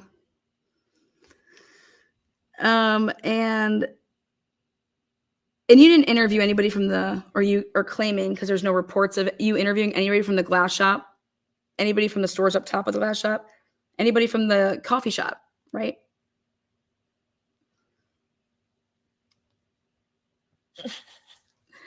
Detective Van Leuven, didn't you tell your partner and Jennifer Drake on March 24, 2020 that Isaac Funderburg positively identified Caleb Nazara while you were interviewing her? Is that true? You want to hear it? You want to hear yourself say that? So you're telling other witnesses that other witnesses are positively identifying people. Okay. Didn't you find out when interviewing Isaac that he ran into your first suspect, Stephen Hartman, the guy that was staying at the Kootenai Inn, the River Inn?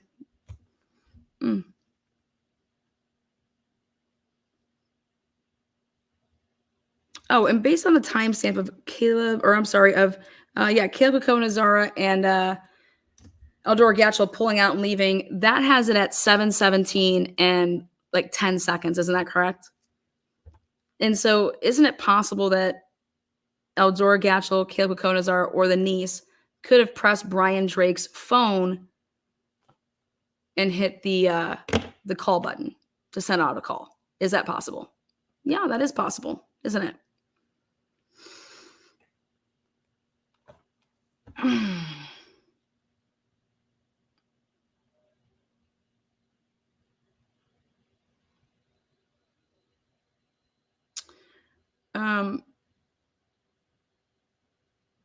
Now, if Caleb Nazara is in the car with Eldora Gatchel and they're in the vehicle leaving this appointment at 7:17 and 2 seconds, 5 seconds, 10 seconds, in order for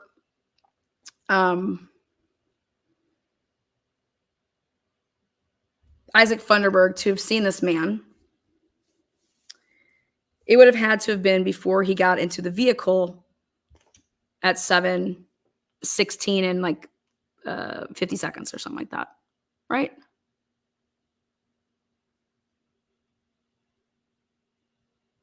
So he couldn't have seen Caleb Nazara at, let's say, like 7:24, 7:26, 7:28, because they're already long gone, right? Okay. Or it's possible if he didn't get in the car with, I guess, the driver, right? But you didn't go get the grocery store camera, so that's how we can't confirm that, right?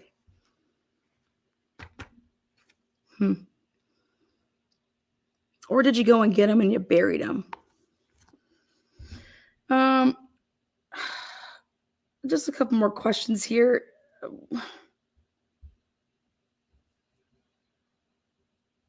So the time of the crime that you put in the affidavit is completely off of the statements made by Mrs. Drake. Isn't that correct? And what time did Mrs. Drake's cell phone call Kootenai County Dispatch 911? There is no call, right? Did you go and get the phone records of Jennifer Drake through a search warrant? Yes. When did you do that? Did you do an extraction and download of Miss Drake's phone on March 16th, 2020? Yes. And so from those documents, what time did Mrs. Drake use her personal cell phone to call 911? We don't know. What do you mean you don't know? Well, it's just, there's no call. So there's no call on her cell phone. There's no call in the Cellbrite. And then the dispatch, Kootenai County Dispatch, they don't have any incoming 911 call from her. Isn't that correct? That's correct.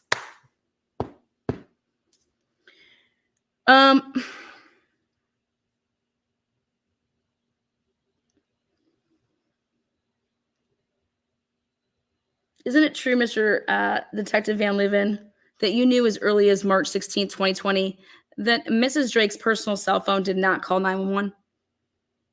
Okay.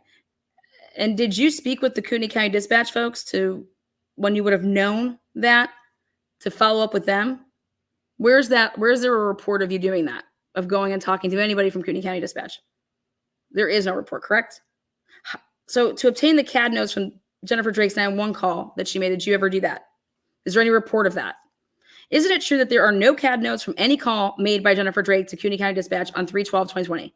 And isn't it true that no 911 call existed in their records of ever being placed on 3/12/2020? Where is there a police report of you speaking with anyone from Kootenai County Dispatch, emailing them? There isn't, is there? Detective Van Leeuwen, when did you obtain the 911 calls that you put in evidence in connection with this case? Isn't it true that you, quote unquote, added evidence on November 1st, 2020 at 8:26 p.m., the night before the preliminary hearing for Dan Moore? And it was pertaining to the 911 calls in this case from Jennifer Drake? How did you get those fucking 911 CDs? How did you get those calls? In your report, you list nobody that you got them from. You list no emails that you made, nothing. Poof. Do you recall what date was Dan Moore's preliminary hearing? Wasn't it November 2nd, the next day at 9 o'clock in the morning? So there is no report of you speaking to any dispatch from Kootenai County, correct? Did you put any emails in discovery of any communication with anyone obtaining that CD? No. When was the first time that you listened to the motherfucking call? I don't know. Isn't it true that you did not have any of the 911 calls in this case until after you arrested Dan Moore? Where is there any report that exists before that? Detective, how long have you been a detective? And how many times has someone told you that they have made a 911 call and that after you looked into this, that you found no record of this 911 call to exist? How many times has that happened in your career?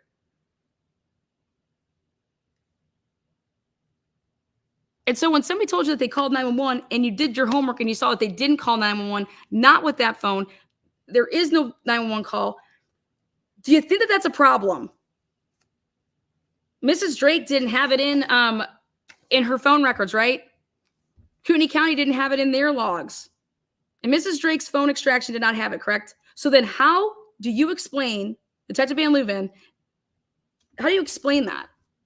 How do you explain how you have a recorded call that nobody else seems to have because it doesn't exist?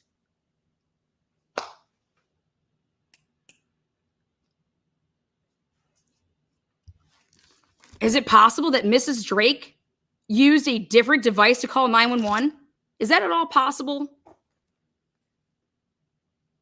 Well, did you get a 911 log for the entire day from the Kootenai County Dispatch? Did you get one? So you didn't, right? But here, I have one for you. Take a look. 48 calls that day. So how is it, Detective Van Leeuwen, that you have a CD recorded labeled Kootenai Call, Jennifer Drake, and a supplemental report dated for 11/1/2020 at 8:26 p.m.? Where did that come from? Where are you getting this 911 call that doesn't exist in police records? Are you familiar with the term chain of custody, Detective Van Leeuwen? So there is no chain of custody for the 911 calls from 3/12/2020. Isn't that correct? Here is your supplement report 135. Would you like your memory refreshed? Here you go. Where in this report does it say that you physically met or talked with a single person to obtain the Kootenai 911 call from 3/12/2020? It doesn't have, it's not anywhere, is it? And nowhere before 11/1/2020 do you have a supplemental report memorializing that you or any detective associated with this case listened to any 911 call or made another working copy and put one in evidence. Nowhere, right? So you didn't think it was odd that Mrs. Drake said that she made this 911 call from her cell phone that you're saying is in Hayden, but that it is nowhere to be found. Did you ever follow up with this huge discrepancy, Detective Van Leeuwen?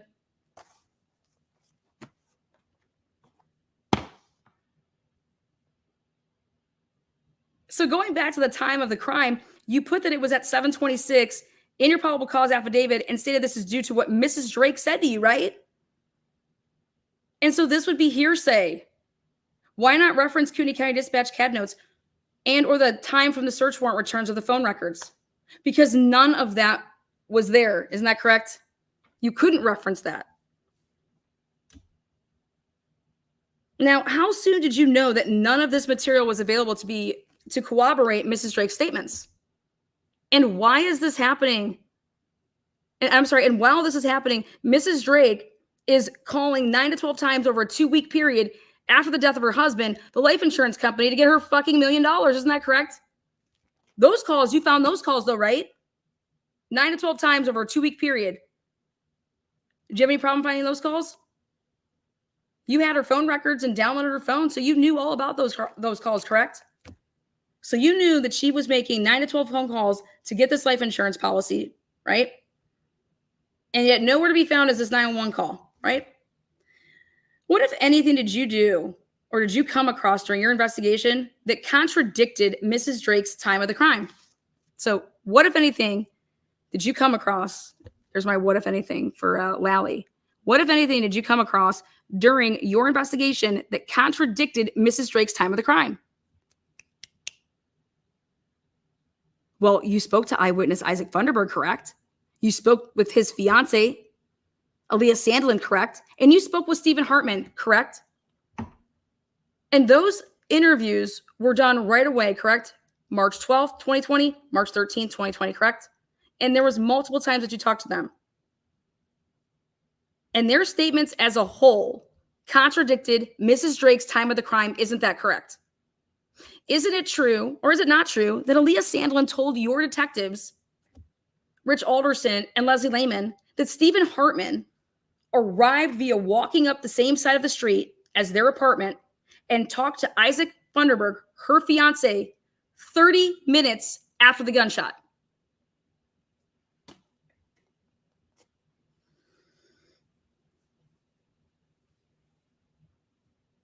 And you had as early as March 12, 2020 and March 13, 2020, that Stephen Hartman was on surveillance cameras. Isn't that correct?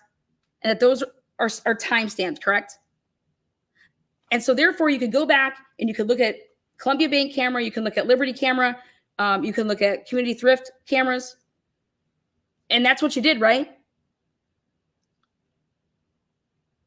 And based on Stephen Hartman arriving on Liberty camera gas station at 7:34 p.m., and prior to that being on Community Thrift camera at 7:31 and 50 seconds, that would mean that in between those 2 points is Isaac Funderburg's apartment, which is right across from Drake's, right?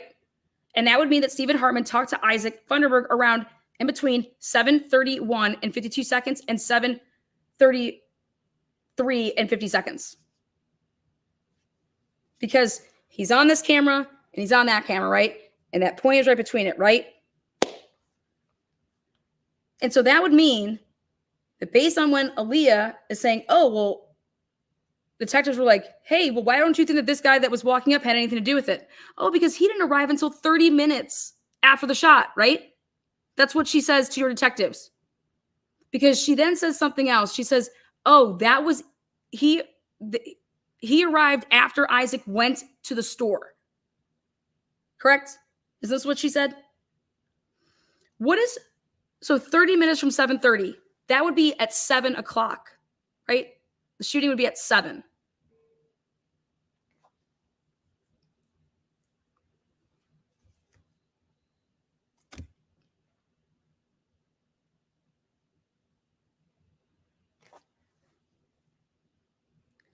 And you had as early as March 12, 2020 and March 13, 2020, that Stephen Hartman, again, on surveillance cameras, right?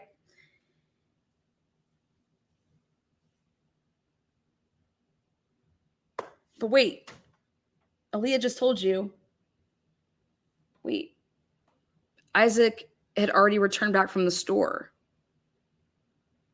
and was coming in carrying stuff, right?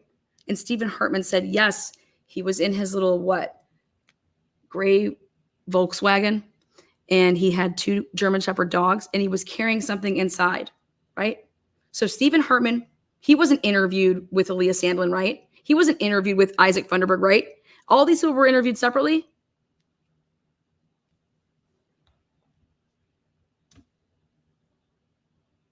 So again, Super One cameras are going to prove what time Isaac left the store, right?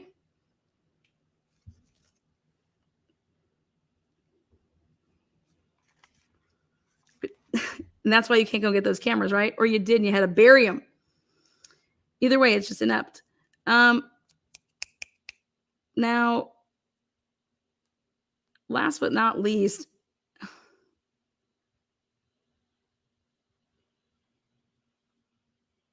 on March 13th,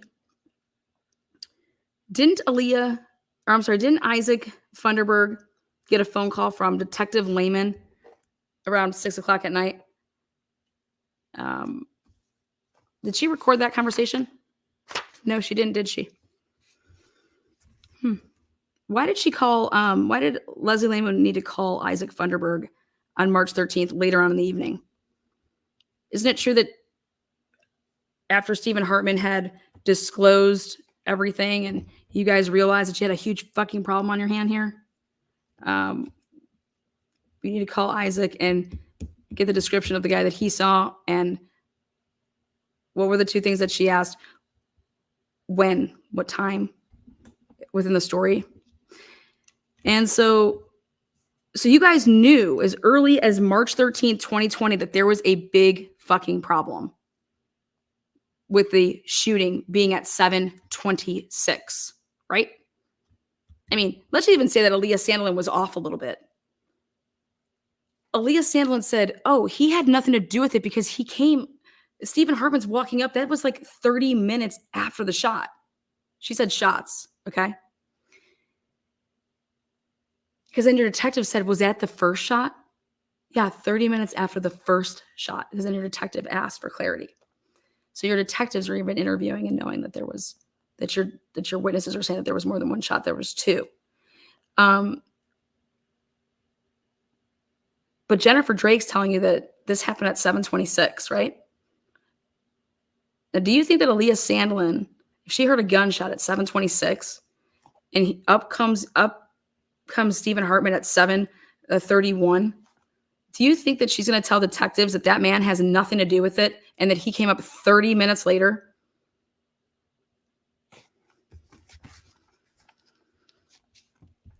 When Isaac's called an unrecorded call, Leslie Lehman writes down that Isaac said, oh yeah, I ran into him about like 10 or 15 minutes after the shot. So that even puts it where? 7:10, 7:15. And is that before or after the 7:17 phone call? Before. Is 7 o'clock before or after the 7:17 phone call? Before.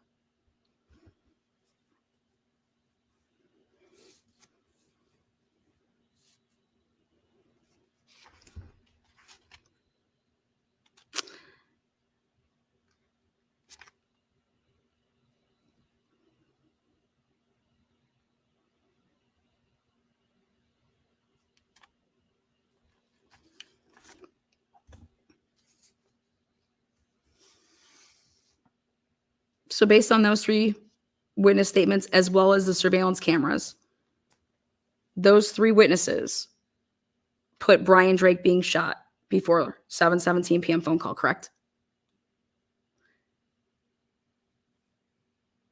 When did you see the white truck that you're so fucking jerking off about circling around? When did that happen? Was that after or before 7:17 p.m.? It was after, right? So based on the time of the crime being between 7 and 7:15, let's just even say, I'll even give you to 7:15. Your spreadsheet, your PowerPoint of a vehicle traveling around after 7:17 or after 7:15 is irrelevant, isn't it? It has no relevancy if the time of the crime is at in between 7 and 7:15. What a truck is doing from leaving at 7:14 and 50 seconds and you're following it around until 7:20, it has absolutely no fucking relevance, does it? Now, did you happen to take a look at the cameras between 6:43 p.m. and 7:15 p.m.? Did you identify any of those vehicles that literally are all hanging out at the glass shop and flying back and forth and having like a meeting over there? Could you identify Isaac Funderburg's vehicle? You didn't do any of this, did you?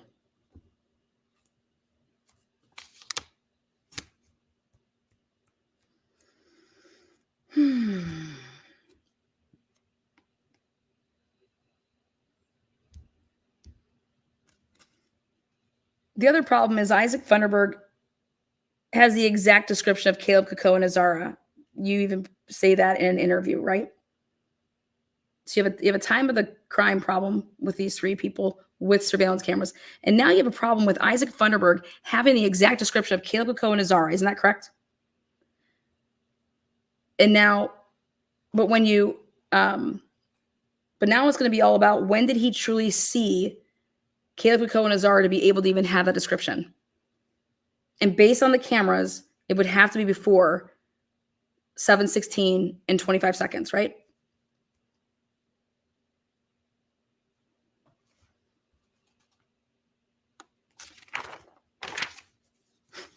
So not at 7:26 to 7:29, right? Because they're way gone, right? Okay. Couple last questions. Let's start with, did you download Isaac's phone? Why not? Did you download Aaliyah's phone? Why not? Did you ask for screenshots of any of the calls they made with their phones? Did you ask to see what time Isaac called 911? No? So you have no idea what time he called 911 from his phone, right? Okay. Are you aware that Willie Cowell told Jennifer Drake in an interview that there were actually 2 other 911 calls besides her phone call that night? So Isaac Funderburg, Jennifer Drake, and who's the third phone call? The 911 call. Who else called 911, Detective Van Leeuwen? Did Willie Cowell ever share this information with you or your detectives? It wouldn't matter if he did or not, because you look at all the body cams and all the interviews, right? So you have no idea why Willie Cowell, who is now the police chief, in a recorded interview, both audio and body cam visual, told Jennifer Drake, the widow, that 2 other people besides her called 911 that night. And none of that's in evidence, right? That third call, right? But there is actually a third call, isn't there? Erickson. And you went and got a search warrant for the cell towers. Isn't that correct? And on the cell towers between 7 and 8, there's a 7:29 phone call that shows up. Not Isaac's, not Aaliyah's, or I should say neither one of their phones, but there is a 7:29 phone call, and it's an Erickson. Isn't that correct? But you don't know anything about this, right? So if Erickson's actually the 7:29 p.m. phone call, when did Isaac call? And just to recap this, so Eldora says she's going to Super One. Isaac says he's going to Super One, and you don't go and get the Super One cameras. Why? Or did you? Where are they? Wouldn't you like to see what time Isaac arrived at the store? Didn't Isaac tell you that he went driving to see if he could catch the person that went off running? How could Isaac see or hear any gunshot at 7:26 p.m. if Isaac was at the store at that time? You looked at all the cameras multiple times. Isn't that correct, detective? Then you are aware that Isaac Funderburg runs into Stephen Hartman at 7:31 p.m., correct? And this was after Isaac had just returned from the Super One grocery store. Isn't that correct? So how could it be that at 7:26 p.m., Isaac is putting on new plates with his girlfriend's car at his apartment when he was, quote unquote, at Super One grocery store? Or driving back? None of that's possible, is it? And Isaac is how old? 19. And he's been in trouble for what? Selling drugs? Have you ever had a witness lie to you, Detective Van Leuven?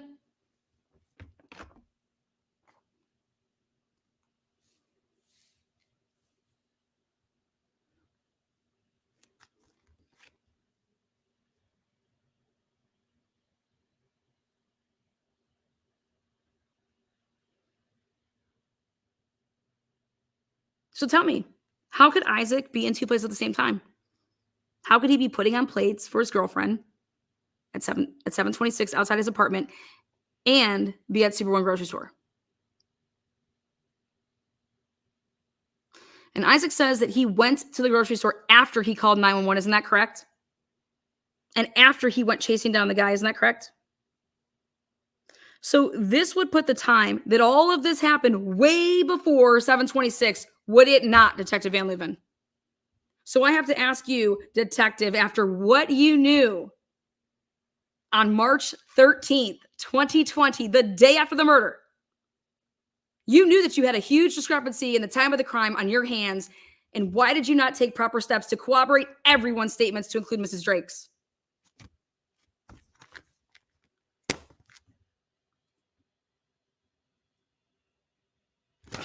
No more further questions for this fucking shithole witness. They're toast.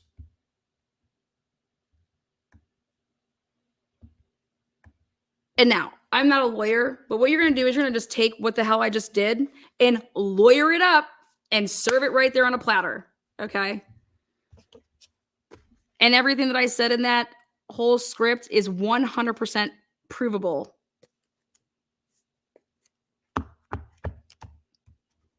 I would not be surprised if people start wanting to talk. It's coming. It's coming. And I just hope there are good ones out there. I hope the good ones see it as this is the time. This is the time to save your fucking ass. And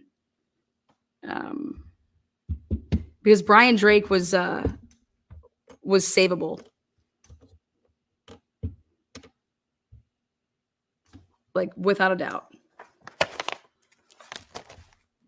But better yet, you should ask yourselves this. Why didn't Brian Drake put himself in his own car and drive himself to go? Why didn't he just take himself to go get help? Why didn't he call 911 himself? If he had his phones, if he was in his office. And the answer is he would have. The only reason that you wouldn't is if you couldn't, is if you didn't have your phone.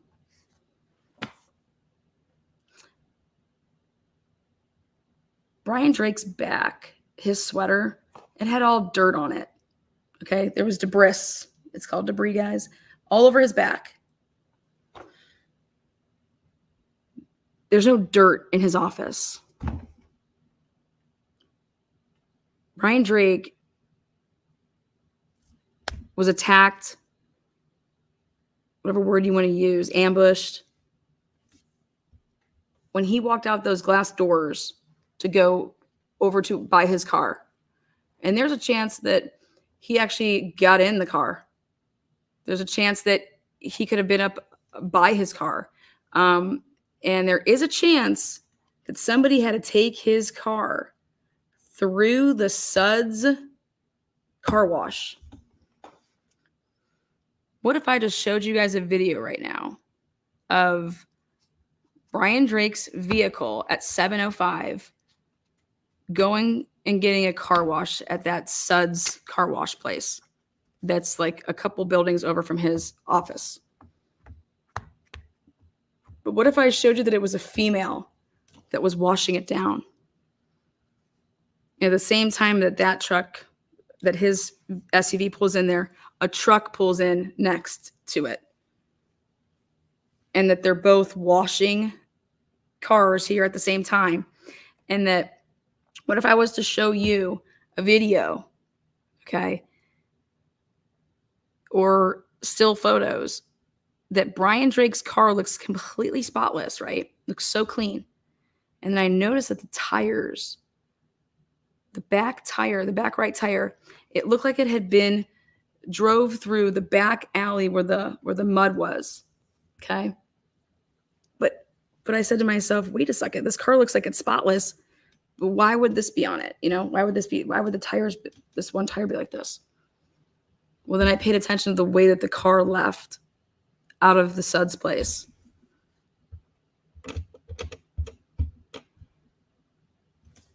And it went the back way, back behind. But I'll let you guys be the deciding factor on that when I show the video. And you guys can decide what you think. But everything to do with Dr. Drake's killing went down between 6:43 and 7:02. Brian Drake was shot between 6:43. I think it was like 6:52, 6:50. And Dan Moore was framed, 100% framed, because how does Eldora Gatchell, who left and went to Super One and went home, right? How would she ever be able to have an interview with the police? She knew that there wasn't a truck blocking her when she had to leave, but maybe she didn't want to go past that window that they shot out, because who would want to drive past that, right? But wait for this. You don't want to go that way, so you're going to go around, but she knew what to say like, oh, there was this truck blocking. And I went back and I watched it and I was like, wait a second. There's no fucking truck there. Not only is there not a truck there, how does she know that there's going to be a truck there in literally 60 seconds that's going to do the movement that she's explaining to the police? How would she know this?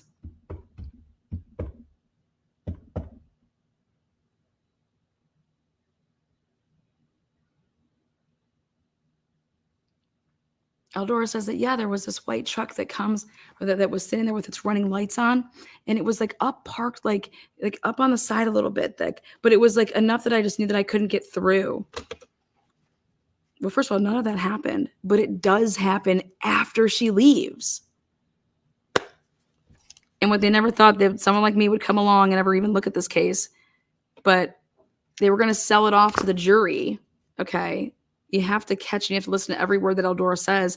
But when you put it and you show it and you actually include everybody's vehicles, not just this white truck that they're saying is Dan Moore's, when you include everybody's vehicles, you actually see, and they were never going to show this to the jury because that's not how they made their spread. That's not how they made the spreadsheet. And that's not how they made their 44-point PowerPoint. It only focused on one car, one vehicle. And you physically see Eldora leaves, no other truck.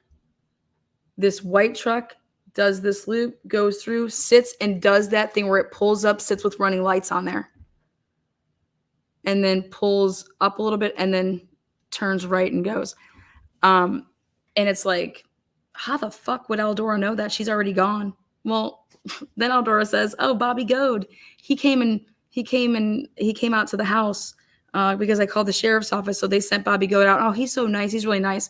Oh, Bobby Goad. He's the guy that was at the glass shop the day of the murder there earlier and was at Liberty gas station. Goes inside, doesn't get gas, parks like he's going to get gas, doesn't do anything, goes inside for God knows what, then gets back in his sheriff's vehicle and goes to the glass shop, parks there, is there for like, I don't know, 3-4 minutes, and then leaves, and then heads out, and that would be the same guy that went and talked to Eldora Gatchel on that Saturday, a couple days after the murder. And so the only people that would know what that white truck did, okay, are the people in the white truck, the person that was driving the white truck, but they would have to either you see it on a camera, but they didn't have it yet. You would relay the information. You had to relay that information. And so whoever truly was driving the white truck relayed that information to Eldora Gatchel to say, and to make it seem like that she was still there.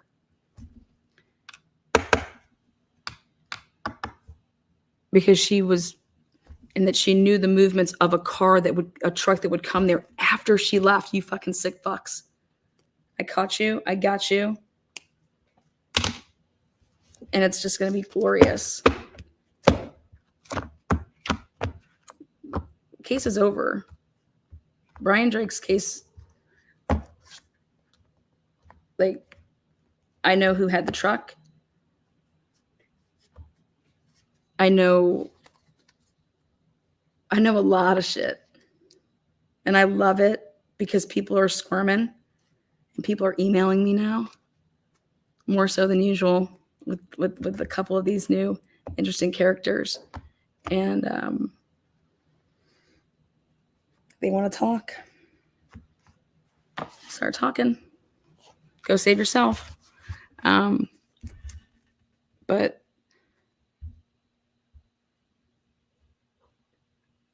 and so why all of this? If a wife literally just wanted to kill her husband because he's a cheating bastard and she wants to collect the life insurance money, right?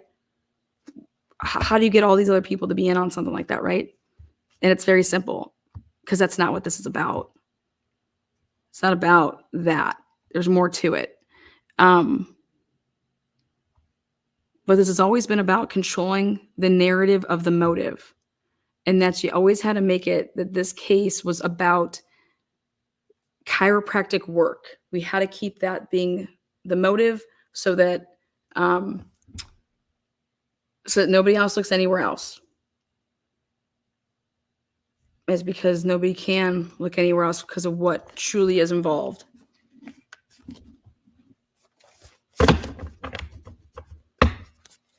Brian Drake wasn't killed because of no fucking 30 patients. Brian Drake wasn't killed because of chiropractic work.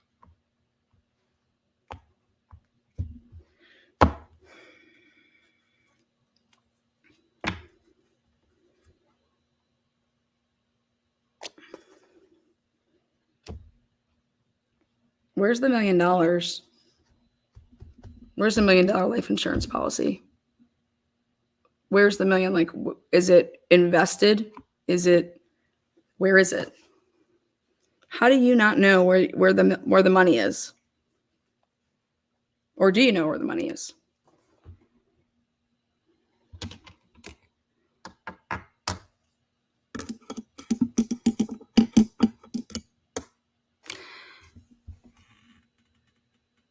What if Brian Drake was a confidential informant? You can't have confidential informants getting murdered. Okay. That can't come out. Why did the feds show up and help with this case?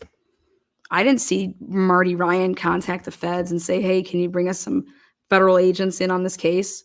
So much so that the girl that wrote the article, Erin, she wrote this article, she even made a comment about that. She said, this is the first case out of all these holistic doctors being shot and killed that the feds are involved. Why the fuck would the feds be involved?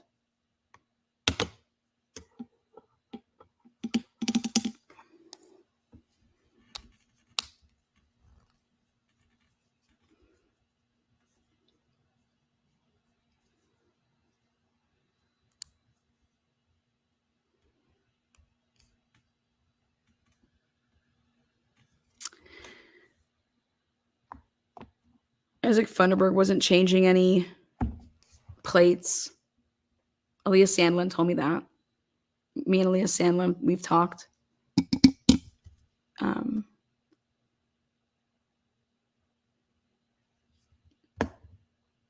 In fact, the cameras show that Isaac Funderburg's vehicle was in the glass shop parking lot when he said that he was putting on plates. So now we're putting Isaac Funderburg at the glass shop. We're putting the black car that you guys saw. We're putting literally a sheriff SUV, a Bonners Ferry SUV. Actually, like they're just circling. Same with like the medics. They're all just circling Drake's building during that time frame of 5 to 7. But everybody's meeting in that glass shop parking lot. How many people do you think were interviewed from the glass shop? How many people do you think were interviewed and asked if, hey, do you have cameras? It's just sick. And so you tell me, if you're on a jury and you hear this, how you can literally find anybody guilty or responsible for Brian Drake's death when the police didn't do their job. Like, nobody can be found guilty for the crime. Nobody can also be held accountable in a civil courtroom for the crime, because there's literally no police work that was done to corroborate a goddamn thing that any of these people said. And now the big question is ask yourself, why would you frame a man that actually has the money to fight it?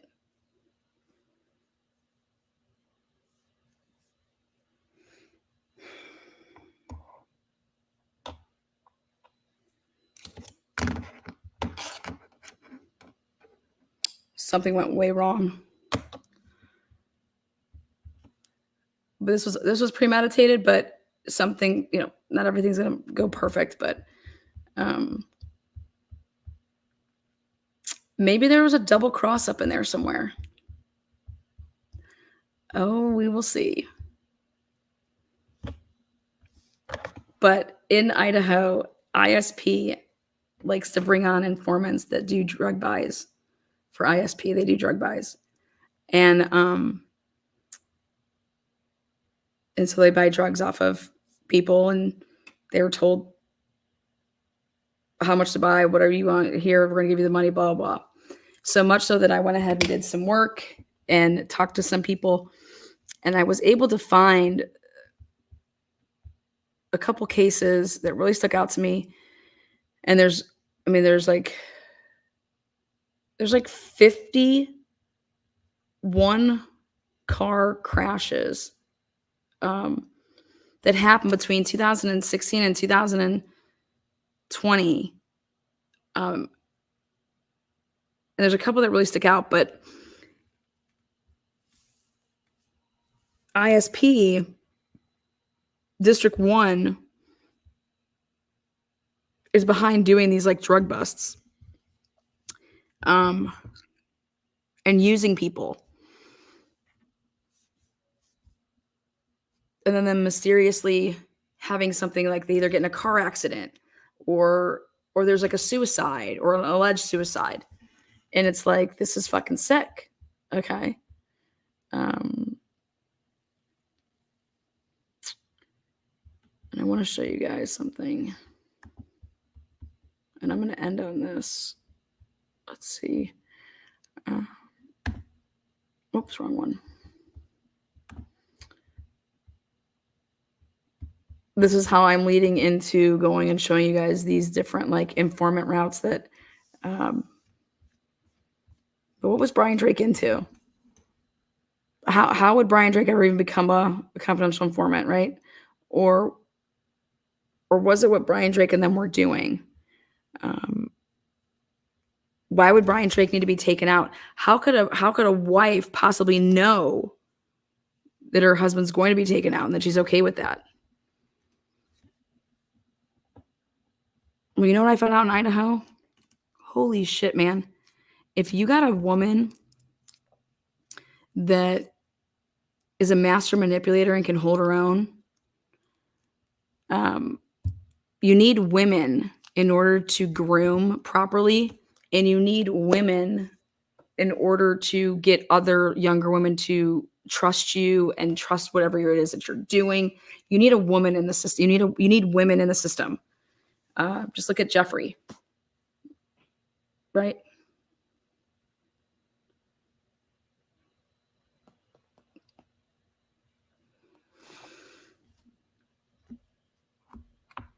Jennifer Drake is, in my opinion, is one of the most calculated. Again, I'm allowed to have my opinion. Is one of the most calculated sociopaths I've ever come across. She's dangerous as fuck. You in danger, girl. Okay?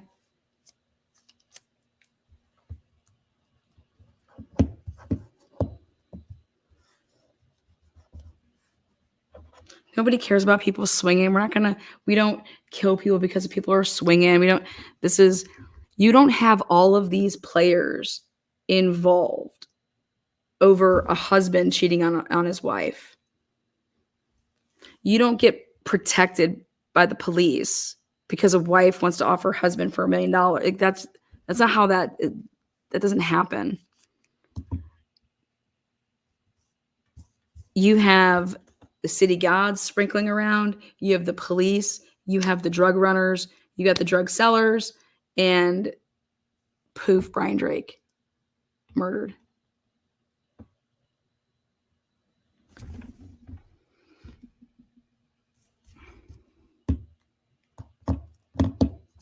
You got a 911 call that's supposed to be there that's not. Then all of a sudden, poof, here's this recording. I mean,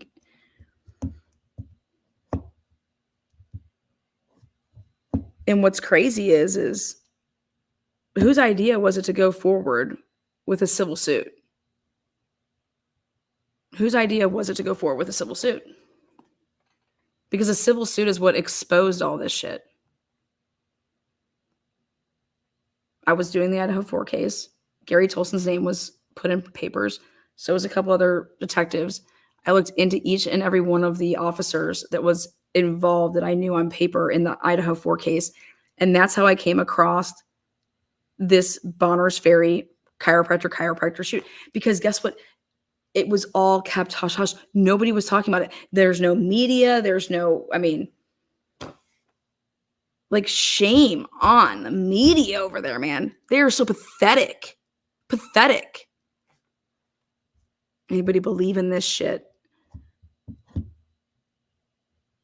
Dr. Drake owes the IRS so much fucking money. Like, what's going to happen then? What's going to happen when you're exposing how much money that you're going for in a wrongful death suit, but yet your husband's not claiming any of his money that he's ever made? So you're making $30,000 a year? Come on. But yet you're showing that you're bringing through in your accounts all this. I mean, whose brains were behind saying, we want to go forward with a civil suit? A civil suit exposes you to so much. I mean, you can go get your hands on so much more shit. You can subpoena stuff that you would never be able to do in a criminal case.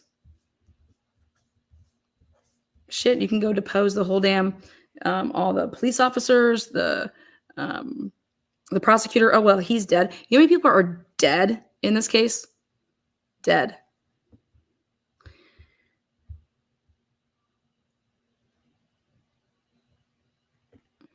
My son was at a party and they were bragging and had a video.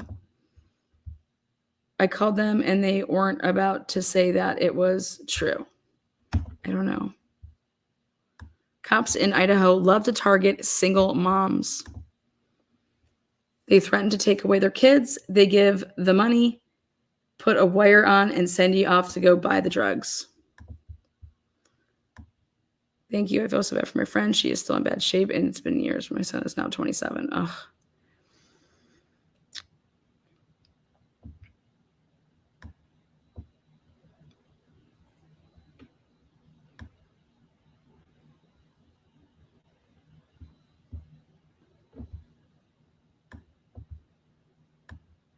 Idaho's still living in the Idaho's like Aliquippa back in the day.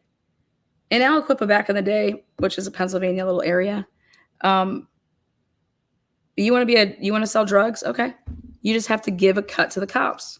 When they come around, ask them for that, that envelope. Here. You ain't never going to get in trouble, right? Because the cops are in on it. That's how you are always protecting, and it's, if people try to come in on territory and start, selling their own product or doing whatever, guess what happens? Okay, cops come around, give me a cut. If not, we're not going to be looking the other way. We're going to throw your ass. We're going to take you out. We're going to take you out by putting you in jail, putting you in prison, putting your runners in prison. But just give me a cut and you're fine. You missed part of that, Lana. It was a 16-year-old informant beaten. It's gross. So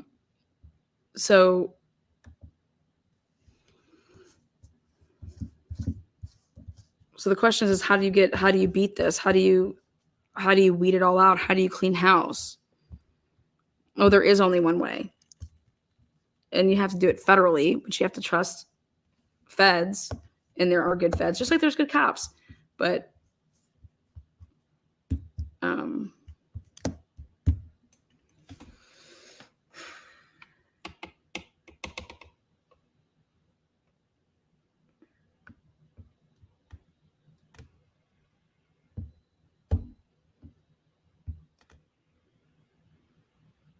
there's a person out there that knows exactly what they did on the night that Dr. Drake died, and what their role in it was.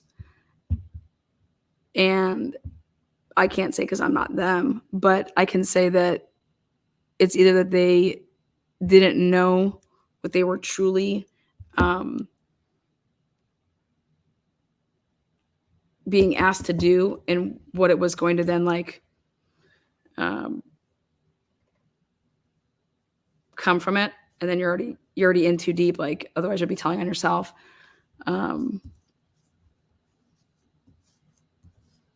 But I don't think the person that did what they did to complete the frame job of Dr. Moore, I'm not totally convinced that person knew the extent that this would be going in terms of that.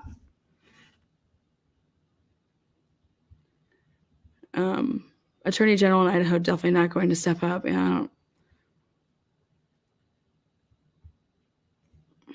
But think about it. Aldora Gatchel just got back from Mexico. Jennifer Drake, they're all in the Churchville.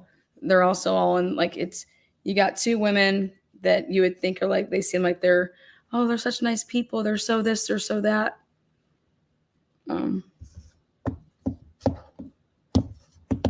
Fuck no, they're not anything like that.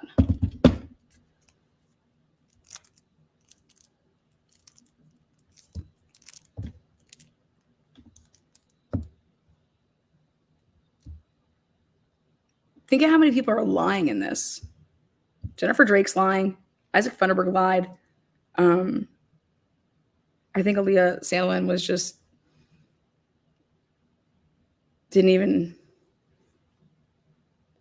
I think she was saying the truth, but she didn't realize why they were trying to push this time. I think that everything that was happening was at 6:30, and then not that 7:30 time, and she probably wasn't even just paying attention to that. But everybody was doing their little part of it, what they normally do. And therefore you can't tell on anything because you have their little part. I'm a little drug seller, I would do this, or I'm that person. But they needed there to be no press, and they needed this to be a motive that totally fucking hushed the true part of it. And you know who pushed the motive part? Jennifer Drake. Jennifer Drake said the motive part. Jennifer Drake is the one that pushed the narrative of it, that this was a fellow chiropractor that was jealous of Brian, and everybody wanted to go to Brian, and blah. Fuck out of here.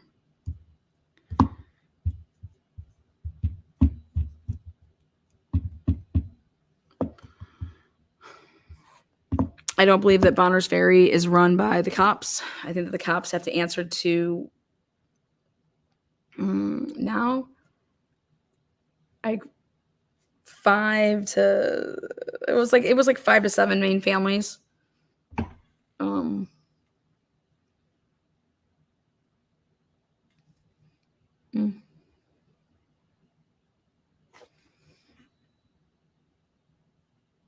Oh, Tammy, I'm really sorry to hear that. My first husband was murdered, but the local police refused to do anything. Case is still open. Police here are in on everything. Yeah.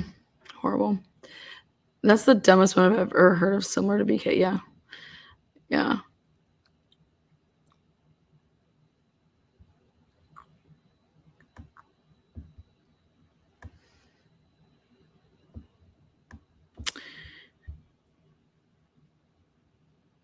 Anna, you are so right about who the bosses are. I am. I know. I just need, literally, if 3 people do what they're supposed to do, everything will be fine. And those 3 people know who they are. If they do what they're supposed to do, I just don't want to see. This is heading towards more people being hurt, more people being killed. I know that Bonners Ferry isn't operating the same as it was back before I got on this case, and everybody's watching what they're doing. They're all wondering who I've talked to, what information I've given to higher ups. They want to know what I know. Well, what I know is that Dan Moore was framed, and that that the police can't be that stupid.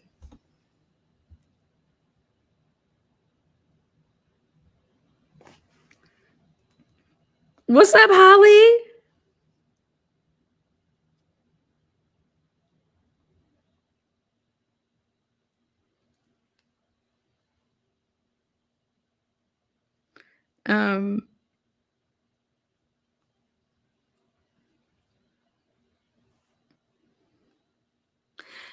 Hey guys, what is a spider web tattoo around your elbow mean? Spider web tattoo around your elbow.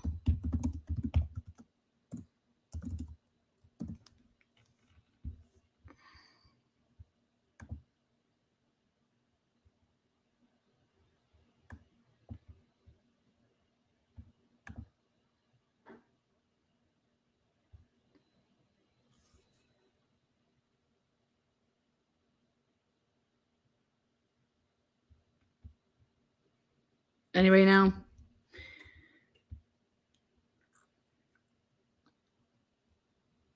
So I called Heart of the City Church. Okay. Spider web tattoos around your elbow like that. They're notorious for they're like prison tats, but first of all, those hurt like a bitch. Anything like around your elbow. But I called the church Heart of the City. I think that Heart of the City Church, whatever it's called. Because I was really interested in the youth programs.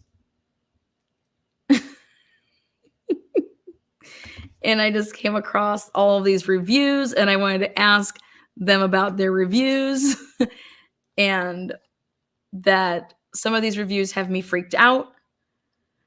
Because I'm considering moving to the area, and is this a fit for me?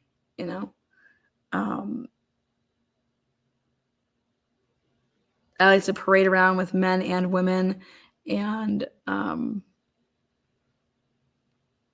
have a membership at the White Rose. I think that's what it's called.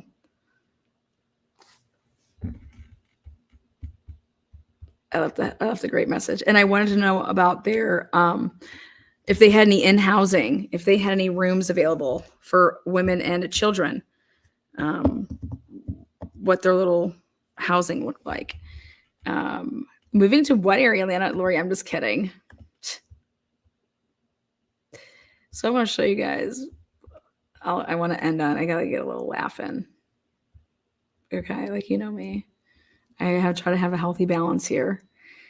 Okay, so I grew up Catholic. I'm half Irish, half Italian, and went to Catholic grade school. Went to Catholic high school for a couple years, then I transferred out. But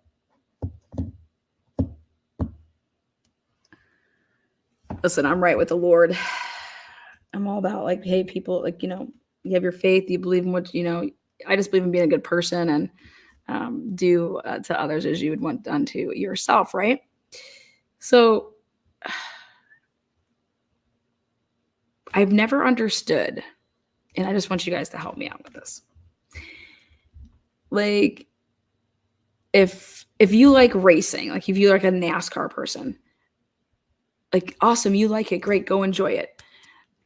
And let's say like, I like golf. Good, great. I'm going to go enjoy golf, or I like this, or I like that. Like I like tea versus coffee. Like I've just never met people. Why do you have to push something that you like onto others? Like, and now insert the word Jesus, Christ, whatever you want to say, God. Why? Why can't you just like NASCAR? Why can't you just praise the Lord how you want to praise the Lord? But peace be with you guys. Thank you. And also with you. But why? I've never gone around and I'm just like,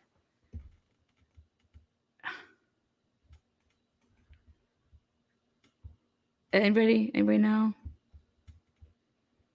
Okay, so here I'm going to show you guys something.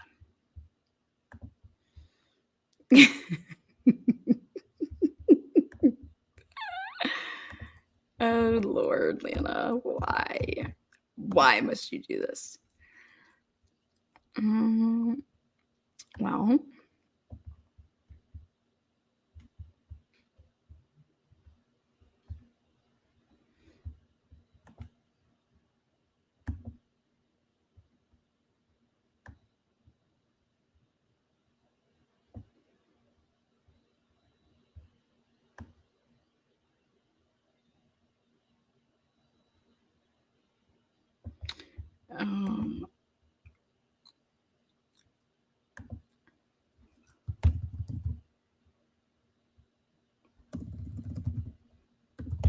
okay, there it is.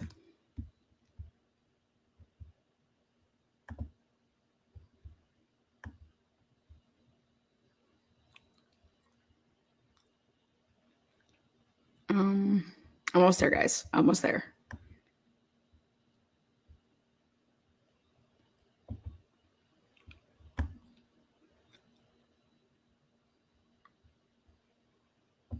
Okay.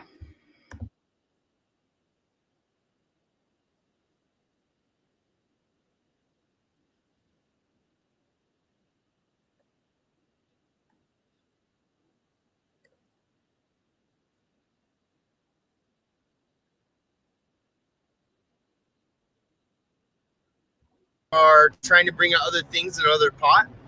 We'll probably start fundraising for a new coffee pot so we can keep bringing out coffee. But I just want to let you guys know how the morning went. The morning was really awesome. I shared out of 1 Peter 2 and let them all know that they are living stones and Jesus can be their cornerstone. A lot of people were very touched by the word this morning. It was very well received. I talked to a man named Patches for most of my time there. He told me about how he came all the way from New Jersey, and we were just talking in the car ride home about how most of these homeless people aren't even from our area, let alone even our side of the country. A lot of them are from the Midwest or the East Coast or things like that. And we just wanted to give you a couple names so you can be praying for people. I talked to a man named Patches today. I talked to an elderly lady named Karen today. I talked to a gentleman named Paul. He's from Coeur d'Alene, and he has a daughter that actually lives there still that's struggling with addiction. I got to pray with him for his daughter. His daughter's name is Tiffany. So it's just a couple names of some people that you can be praying for. God always knows. Do you have anything to share, Nick? I talked to the guy, Justin. His name was Justin. His eyes are really red. Looks like he hadn't slept in a while. But I asked him if he had heard what Logan was saying, and he kind of said no. But he didn't sound like he could hear very well. But I was telling him just kind of about Jesus a little bit, and he kind of paused, and something kind of happened. And I'm watching receiving it, and I just was trying to talk to him about Jesus. I love it. He kind of was just like, wow, I saw his eyes kind of tearing up. And so, yeah, and then it kind of just went away, and he kind of walked away. But so if you guys can be praying for Justin, that was definitely the impact I got. Yeah, and just so you guys know, I mean, we go out, we do street ministry, we do warming word. We're out on the streets of Coeur d'Alene for the summer, but in my opinion, warming word is one of the most beautiful ministries that I get to be a part of, and that people get to come out with us. It's usually just a couple of us going out. We would love for you to join us. If you ever want to come out with us and do warming word, it's every Thursday morning, 5:30 a.m., and we meet at Heart of the City Church. We'd love for you to join us. We're usually back by 7:30 at the latest. So if you can do it, maybe before work, I'll tell you what, it's beneficial to your spirit, it's beneficial to your soul, and it'll just start your day off right. So we just want to thank you guys for supporting us and watching our videos. And we just pray that you guys can come out and join us and labor with us as we keep winning people for Jesus. Have a good day. Bye. Okay. Bye. Okay, so hold on. I thought I was here at the end. Where is it? Okay. Where do they go and get these buses? Footsteps Ministry. Incorporated. International. Stevie. We miss Stevie. But Yeah, now that Stevie's gone, we're back to ministry. Me, Nicole, and our new friend, Ayod. Wait a second. Wait, what did he say his name was? Ayod is from friend. Ayod is from Iraq. Nicole actually works with him, and we're pretty sure he's a part of the ministry now. Wait, can you Stevie's gone. We're back to ministry. Me, Nicole, and our new friend, Ayod is from Iraq. Nicole actually works with him, and we're pretty sure he's a part of the ministry now. Ayod, you want to share a little testimony from this morning? We went to Spokane this morning, and we met the homeless people in there, and I think it was great. I really enjoyed it so much, and I would like to do it again. And it's very nice to be part of those people's life and just, involve with them and, approach them. We're here to love you and show care to them, and just like we show them that we love them and they're not just left out there. Yeah. Holy shit. So Ayod's actually a part of Lake City Church, which means that's the third church that's a part of the ministry. And we're going to continue to be going out on the streets again. So we would love if you wanted to wake up early. We'll have a cup of coffee ready for you. Maybe with a cat. Wait a second. Come No out and do fucking warming way. word with us. Thursday mornings, 5:30 a.m. We meet at Heart of. Okay, hold on one second.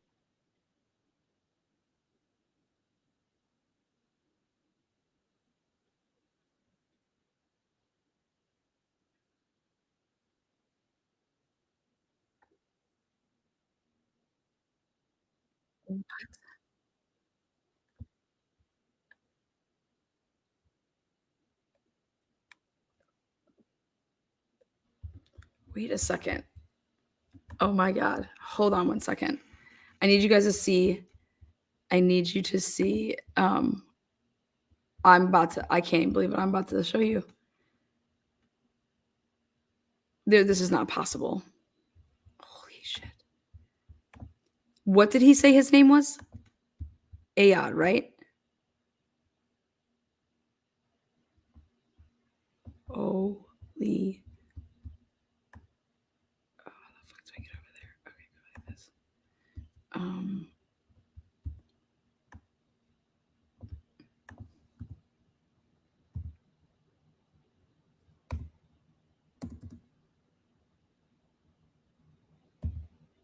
How do you think he spells that?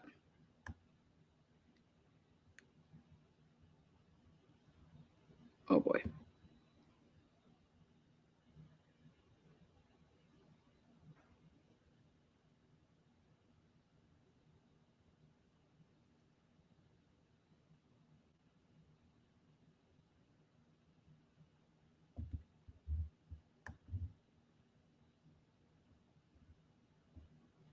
Okay,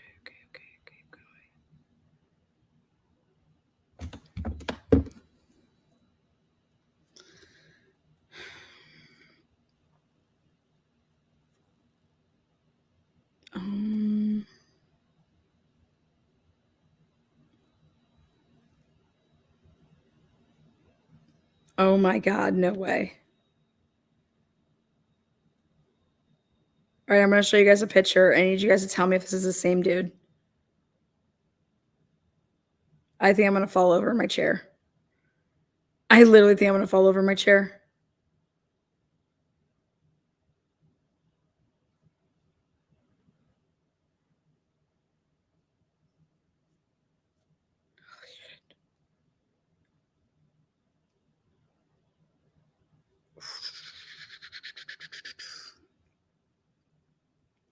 God bless it.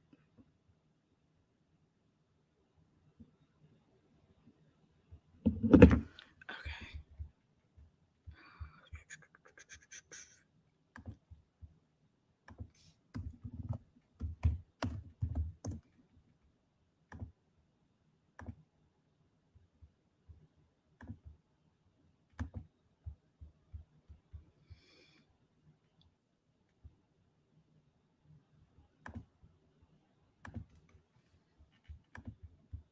Is this him?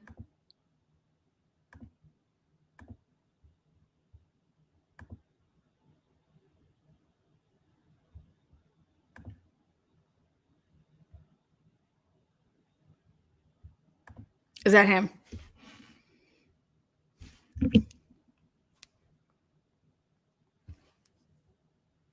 Hold on, I'm going to go grab the picture of him.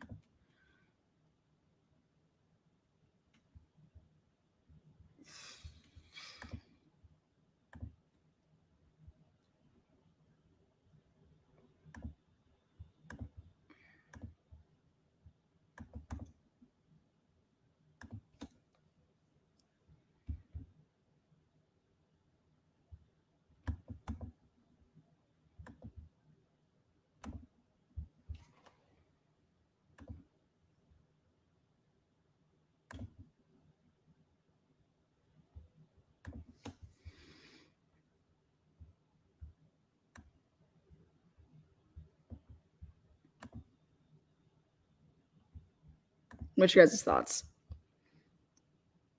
Maybe he's a little skinnier in this pic.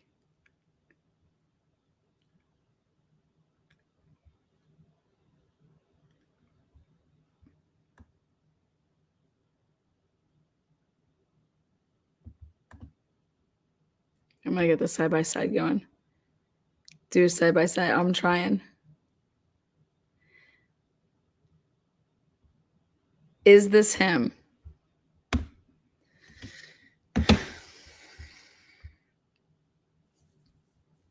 He had a hat on, right?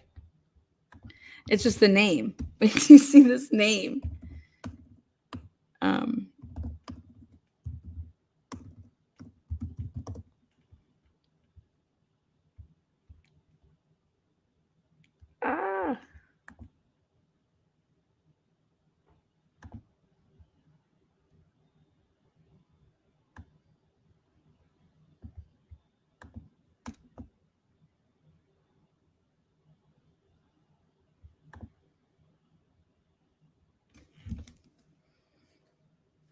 on. Fuck.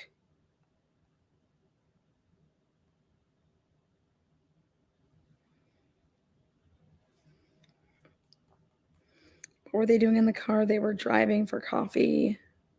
After that, okay, here. Footsteps. Ministry. Incorporated. International. Oh God. Stevie. We miss Stevie. But Yeah, now that Stevie's gone, we're back to ministry. Me, Nicole, and our new friend, Aeon. Ayod. Ayod. What?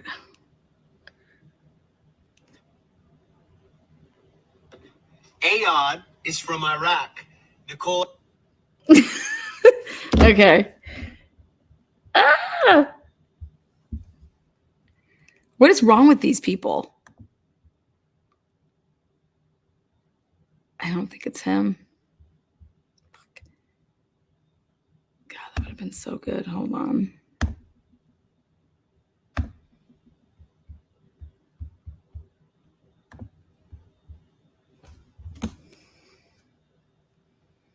Ah!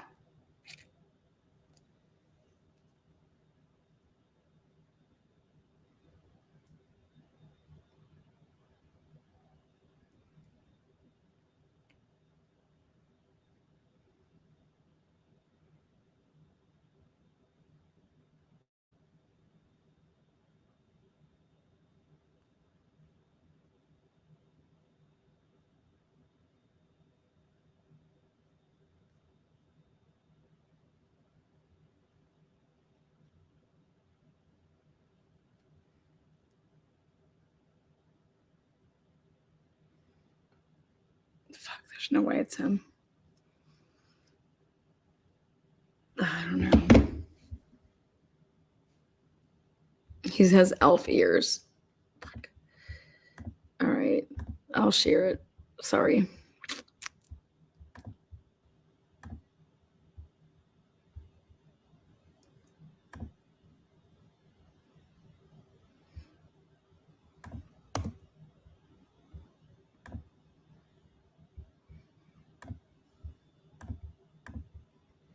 God, they're always up to some fucking scamming ass shit. There you go. His nose is different. I don't know. Look at his little ears.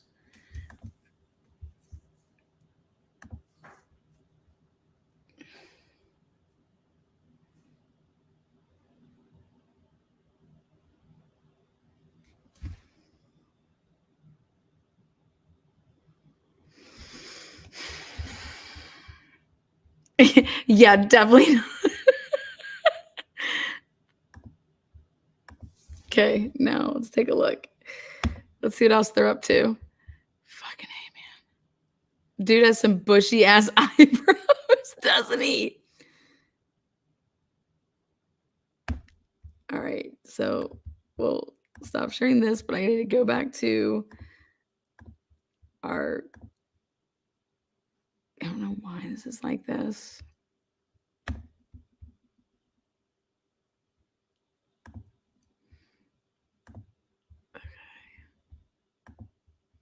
Let's go back to these special humans.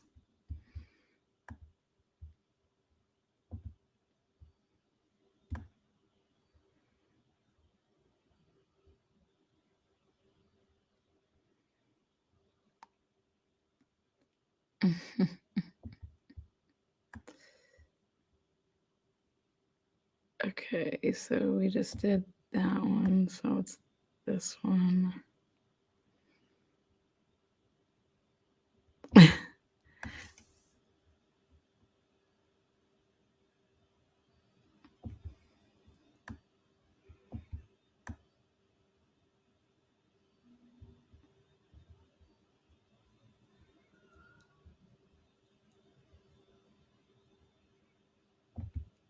Okay. Here we go.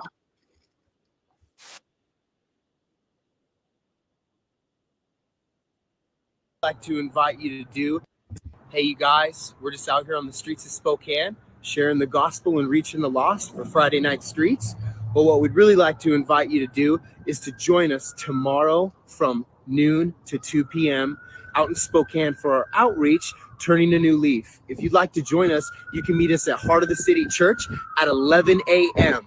We're going to meet up, we're going to pray and prepare and get ready to go out. It's going to be a great day. We're going to be having haircuts. We're going to be having a barbecue. There's going to be lots of fun stuff. We'd love for you to come out and serve with us in our last outreach of the year. So we'd love for you to join us tomorrow at 11 a.m. at Heart of the City Church. Okay. Thank you. Oh my God, here it is. Here it is. Ready? Saturday is our outreach, Turning a New Leaf. It's going to be downtown Spokane, and we would love for you guys to come and participate. So if you can join with us, we're going to be meeting at Heart of the City Church at 11 a.m. Please try to be there around that time. We'll be leaving at 11:15, and we'll be out there from noon to 2. So if you can join us, please meet us at Heart of the City at 11 to go and bless the homeless. We're going to be having free haircuts by Bless Salon. We're going to have Livingstone Church giving a free barbecue. We're going to have a prayer booth. We're going to be laying hands on people, sharing the gospel. It's going to be an amazing time. If you guys can come, we would love for you guys to be a part of it. And if not, we would love your prayers. So have a wonderful day. Okay, you guys see those buses? You guys see those buses, right? I was like, what the fuck are they doing? Well,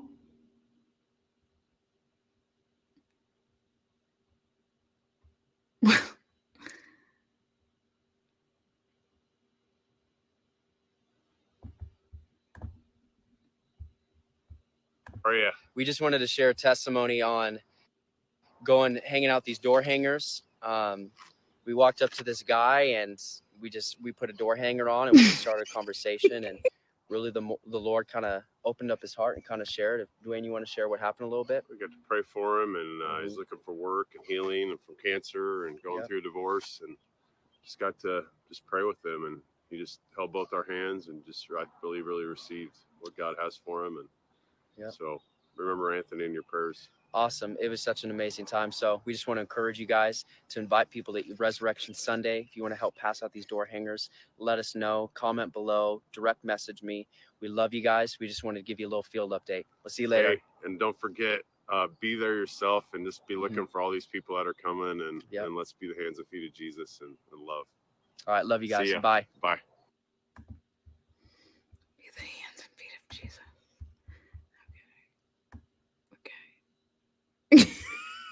A field update. We are just putting on these door hangers today, getting ready for Easter. And man, I was just thinking, it's a beautiful day to be saved today. A beautiful day to be reconciled back with Jesus. And I just want to invite you guys, if you want to come out and put these door hangers on, we need help. It's me, Steven, and nobody else, because I need your guys' help. We're out here handing out door hangers, inviting you all to Wait, what is that van? Hey everybody, it's me, Steven, and nobody else, because I need your guys' help. We're out here handing out door hangers, inviting you all to Easter over at Heart of the City Church, Resurrection Sunday. And we're hanging out these door hangers, and we really need your guys' help. We are going to be doing it every single day leading up till Friday. And we just need some laborers out there with us. We really need this. I think of that scripture, what Jesus says. He says, pray to the Lord of harvest, he may send laborers, because the harvest is plentiful, but the laborers are few. And so we just need you guys to come out here with us. We have about I can't. Where is my buses? Who are these people? What happened just now, Nicole? Well, we go into the zone and it says no soliciting, private property, but Dorinda lives in this zone. So we're going to have Dorinda do this zone. So now that's 2 zones adopted just from walking around the neighborhood and running into other people to go to our church. Thank you, Dorinda. You're welcome. We'll keep updating you guys. Bye, guys. It's just like miracle after miracle today. What happened just now, Nicole? Well, we go into the zone and it says no soliciting, private property, but Dorinda lives in this zone. So we're gonna have Dorinda do this zone. So now that's 2 zones adopted. Just Fuck yes. Oh, here. Door-to-door testimony. Okay, guys. Okay. Where's was this guy? About an outreach that we have coming up, Faithful Footsteps. It's going to be the last outreach of the summer. It's called Turning a New Leaf. It's going to be April 27th on Saturday from 12 to 2, or more like 11 to 2. We're going to be meeting at 11 and heading out to Spokane. We're going to be barbecuing. Bless Salon is going to be offering haircuts for the homeless, and it's going to be a really good time. We're going to Mm-hmm. No, is that it? Oh, hell no.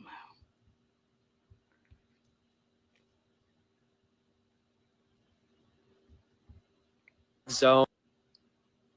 Where's that damn bus at?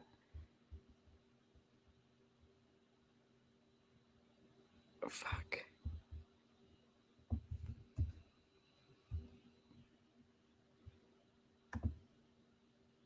Oh, they're already doing that.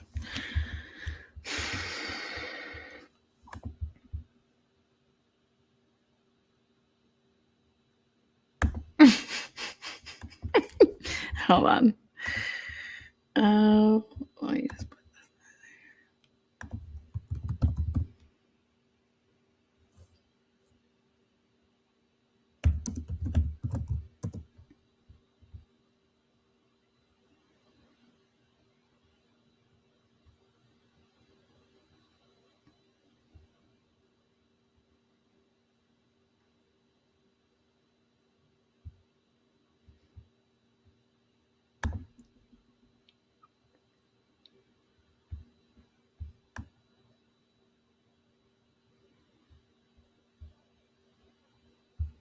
shit.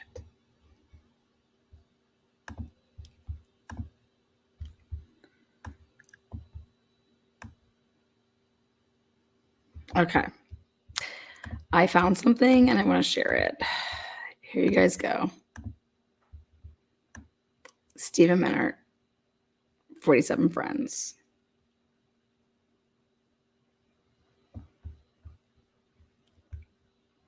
See all.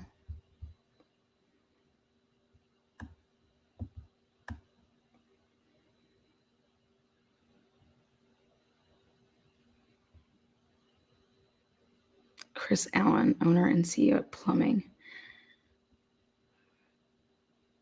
Holly. Joseph.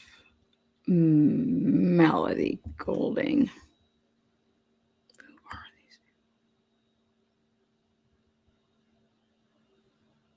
these?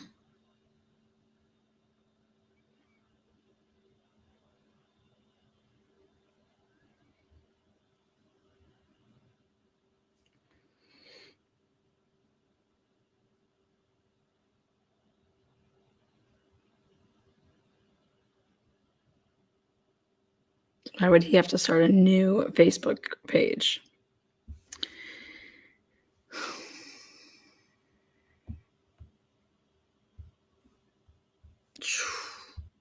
Damn.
Haircuts for the homeless.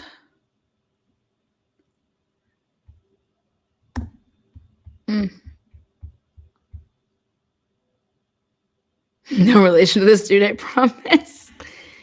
Well, I just think it's interesting that. Why would he not be friends with his peeps? Like, why would he be friends with like Logan anymore? Do they have a falling out? All right, so jeez.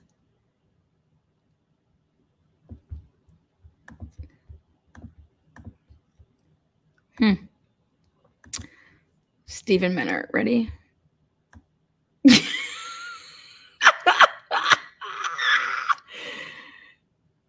I'm dead. If you know, you know. If you know, you know. Every minute someone leaves this world behind, we are all in the line without knowing. What is this?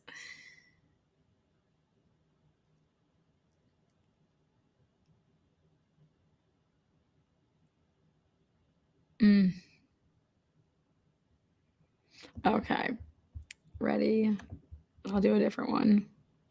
If you know, you know. If you know, you know. And then, how about this one? So it's called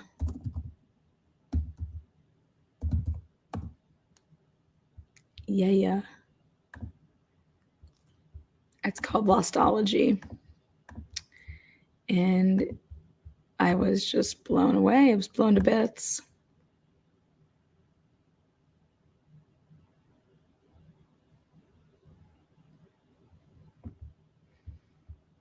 Welcome to Lostology. We are going to get started. This is my home. This is my bedroom right now, and we're just Look at this. Is literally 14 days after Drake was murdered. Okay, 14 days after Drake was murdered. Working with the times. I think you guys understand. And let me try to get this thing popped up. So in case you guys leave a message, I think I'll be able to see it. Okay, so whether people are on or not, just fast forward from the beginning, I guess, or catch up where you are. But we are going to get started. This is Lostology law number 4. It is tough to trust a stranger. We are in the midst of the class and we are halfway through it. If you're my Lostologist, I emailed you the handout so you guys can follow along and you guys can just be there with us. If it's too confusing for you or you have questions or whatever it may be, just leave a comment and I'll hopefully get to you during the class. But let's open up in prayer. And my Lostologist, let's stay engaged. Let's participate. And also, my Lostologist, if you guys can share this on Facebook right now, it really helped to get the word out. So I'm going to open up in prayer and then we'll begin. So Father God, I thank you in the name of Jesus for this time.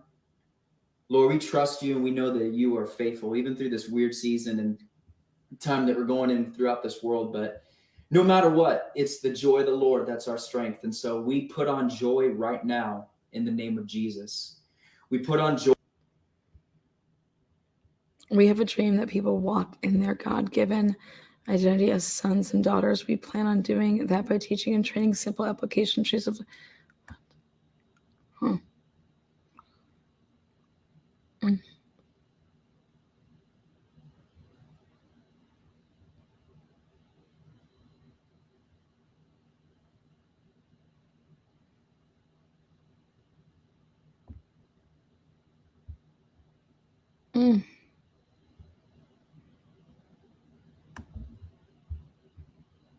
Livingstone, Spokane.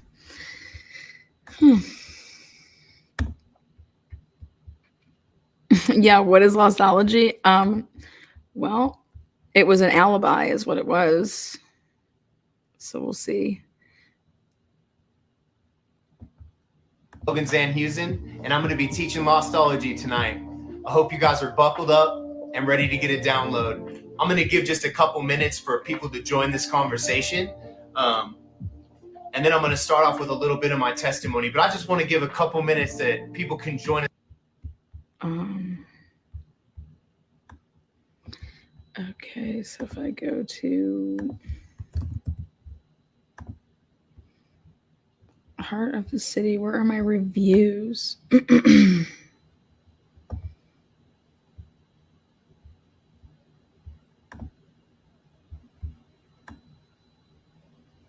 Reviews. Okay.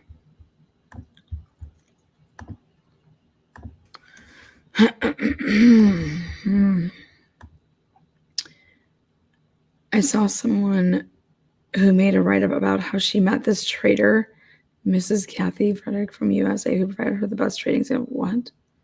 And I took the risk and traded.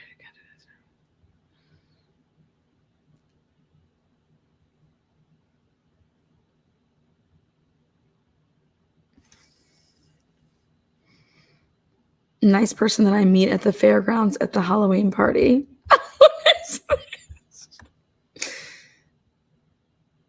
Oh my God. The driver of this vehicle was in Spokane at the North Town Cinema parking garage. He apparently does not follow the church's statements to be a people after God's own heart, as I've not read anywhere in the Bible that his selfish greed to arrive somewhere timely should be at the cost of potentially injuring a disabled person. Whoa. I feel so welcome here. My 7-year-old loves it here as well. Truly amazing place to worship our Lord and Savior. Okay. Eric doesn't recommend Heart of the City. Friendly people, bad teaching. Pastor puts you under a curse by teaching what? Tithing is something you're doing. Wait, what? Lead pastor did a message about the gospel, but never said what it was. Instead, he and other leaders talk about being intimate with Jesus, asking him to be our Lord of your life. This is not the gospel or what saves souls. Leadership believes that there are still prophets and speak as though they're hearing God. This is blasphemy. There are no more prophets. God speaks to us through his book, and he left for us to read and study. This church is more about fleshly desires through an experience and a feeling than truly understanding the doctrine. This church should be avoided. Thank you so much for being bold and brave enough to post this. I agree with you 100%, says Aaron Clark, and have quite a story to share. I would love to hear it. This church should most definitely be avoided at all costs. Aaron, can you please come on and share your story? Any church with a female pastor has no respect for God's word. What the fuck? Okay.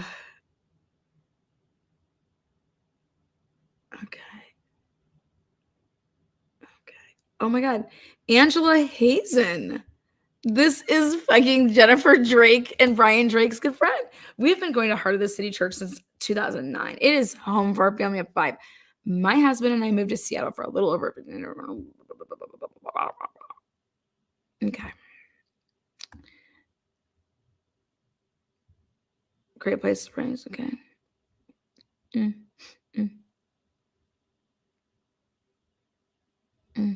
Recommends.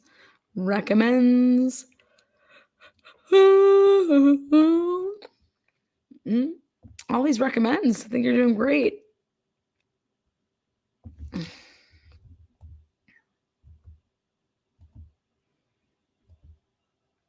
Oh, all's good.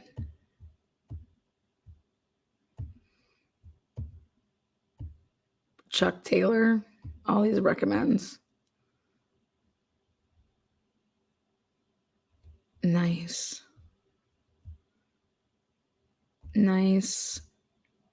Everybody's recommending it. Telling you. Stellar. Boy, do I have a story for you.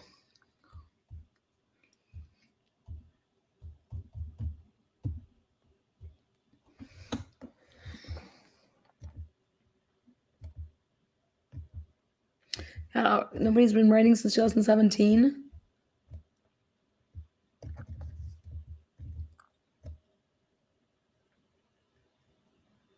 Hmm.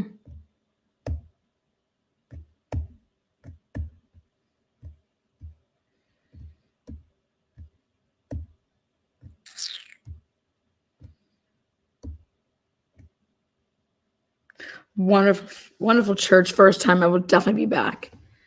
That's what I do. I go in there and review it.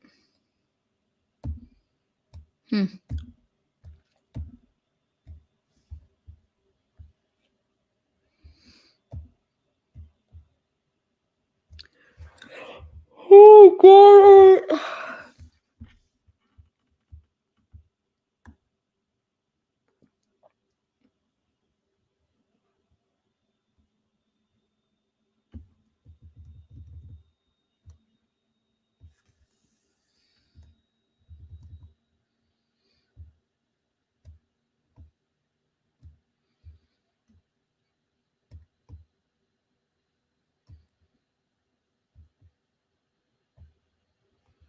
Home for the singles. God puts the singles in family. What?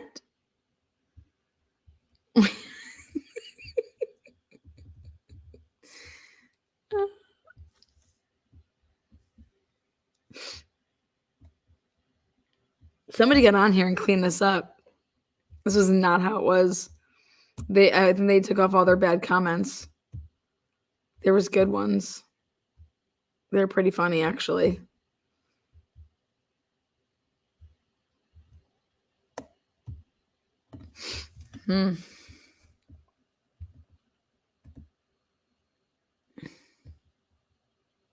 Okay. Tyler, I think it's a joke when you use the power of the church to collect money for a man's vacation when there are members of your own congregation literally starving. I hope Don has fun with his toes in the sand while other members of his congregation can't even pay their electric bill. Oh, shit. What? Don is always giving it up. He was pissed. He's pissed. Okay. Well, they're not too happy with Don. Hold on. Now, just so you guys know, this church, the pastor was on it was called Family Feud. They were on Family Feud. God bless it.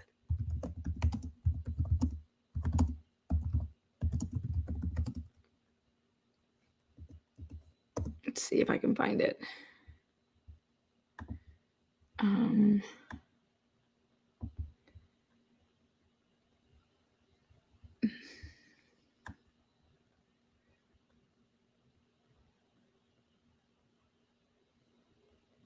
It's probably pretty hard to find. Oh, no, there he is. Found him.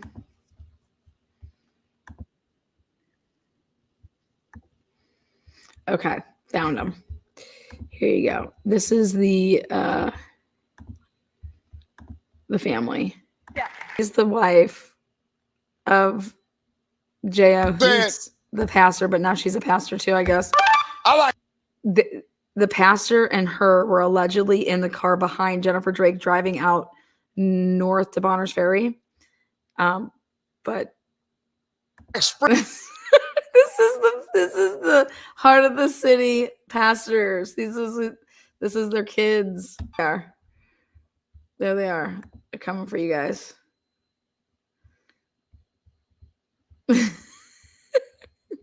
That's on YouTube. Your whole damn family on YouTube. Your whole damn family gonna be on YouTube. This about to be on YouTube. I'm gonna end up on YouTube. Oh shit. All right, guys. You guys have been great. Kept you here for 3 hours. Those that pray together, come on, Family Feud together. That's what they say. All right, be safe. I did this for the West Coast people because I know it's like only 11 where you guys are at. So,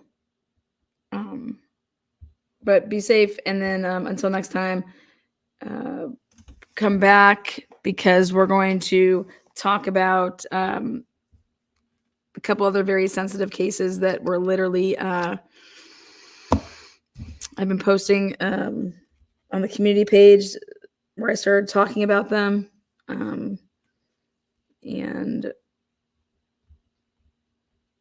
what they have to do with being does the Idaho State Police have a problem with having informants, and then once you're done with them, getting rid of them. So we're going to show what's been going on over there in good old District 1. Those would be the same Idaho State Police that worked the Brian Kober Idaho 4 case, as well as Dr. Drake, Dr. Moore's case. And it's just a bunch of fuckerage. So please go check out the community page. Read up. I told you guys to Google some names. Read up on some stuff. That way you can kind of know what's going on. But we're going to be looking at cases where these are one-car single crashes. There's alleged suicides, but there's a lot of things that are off about them. So take care. Good night. Sweet dreams. Peace out.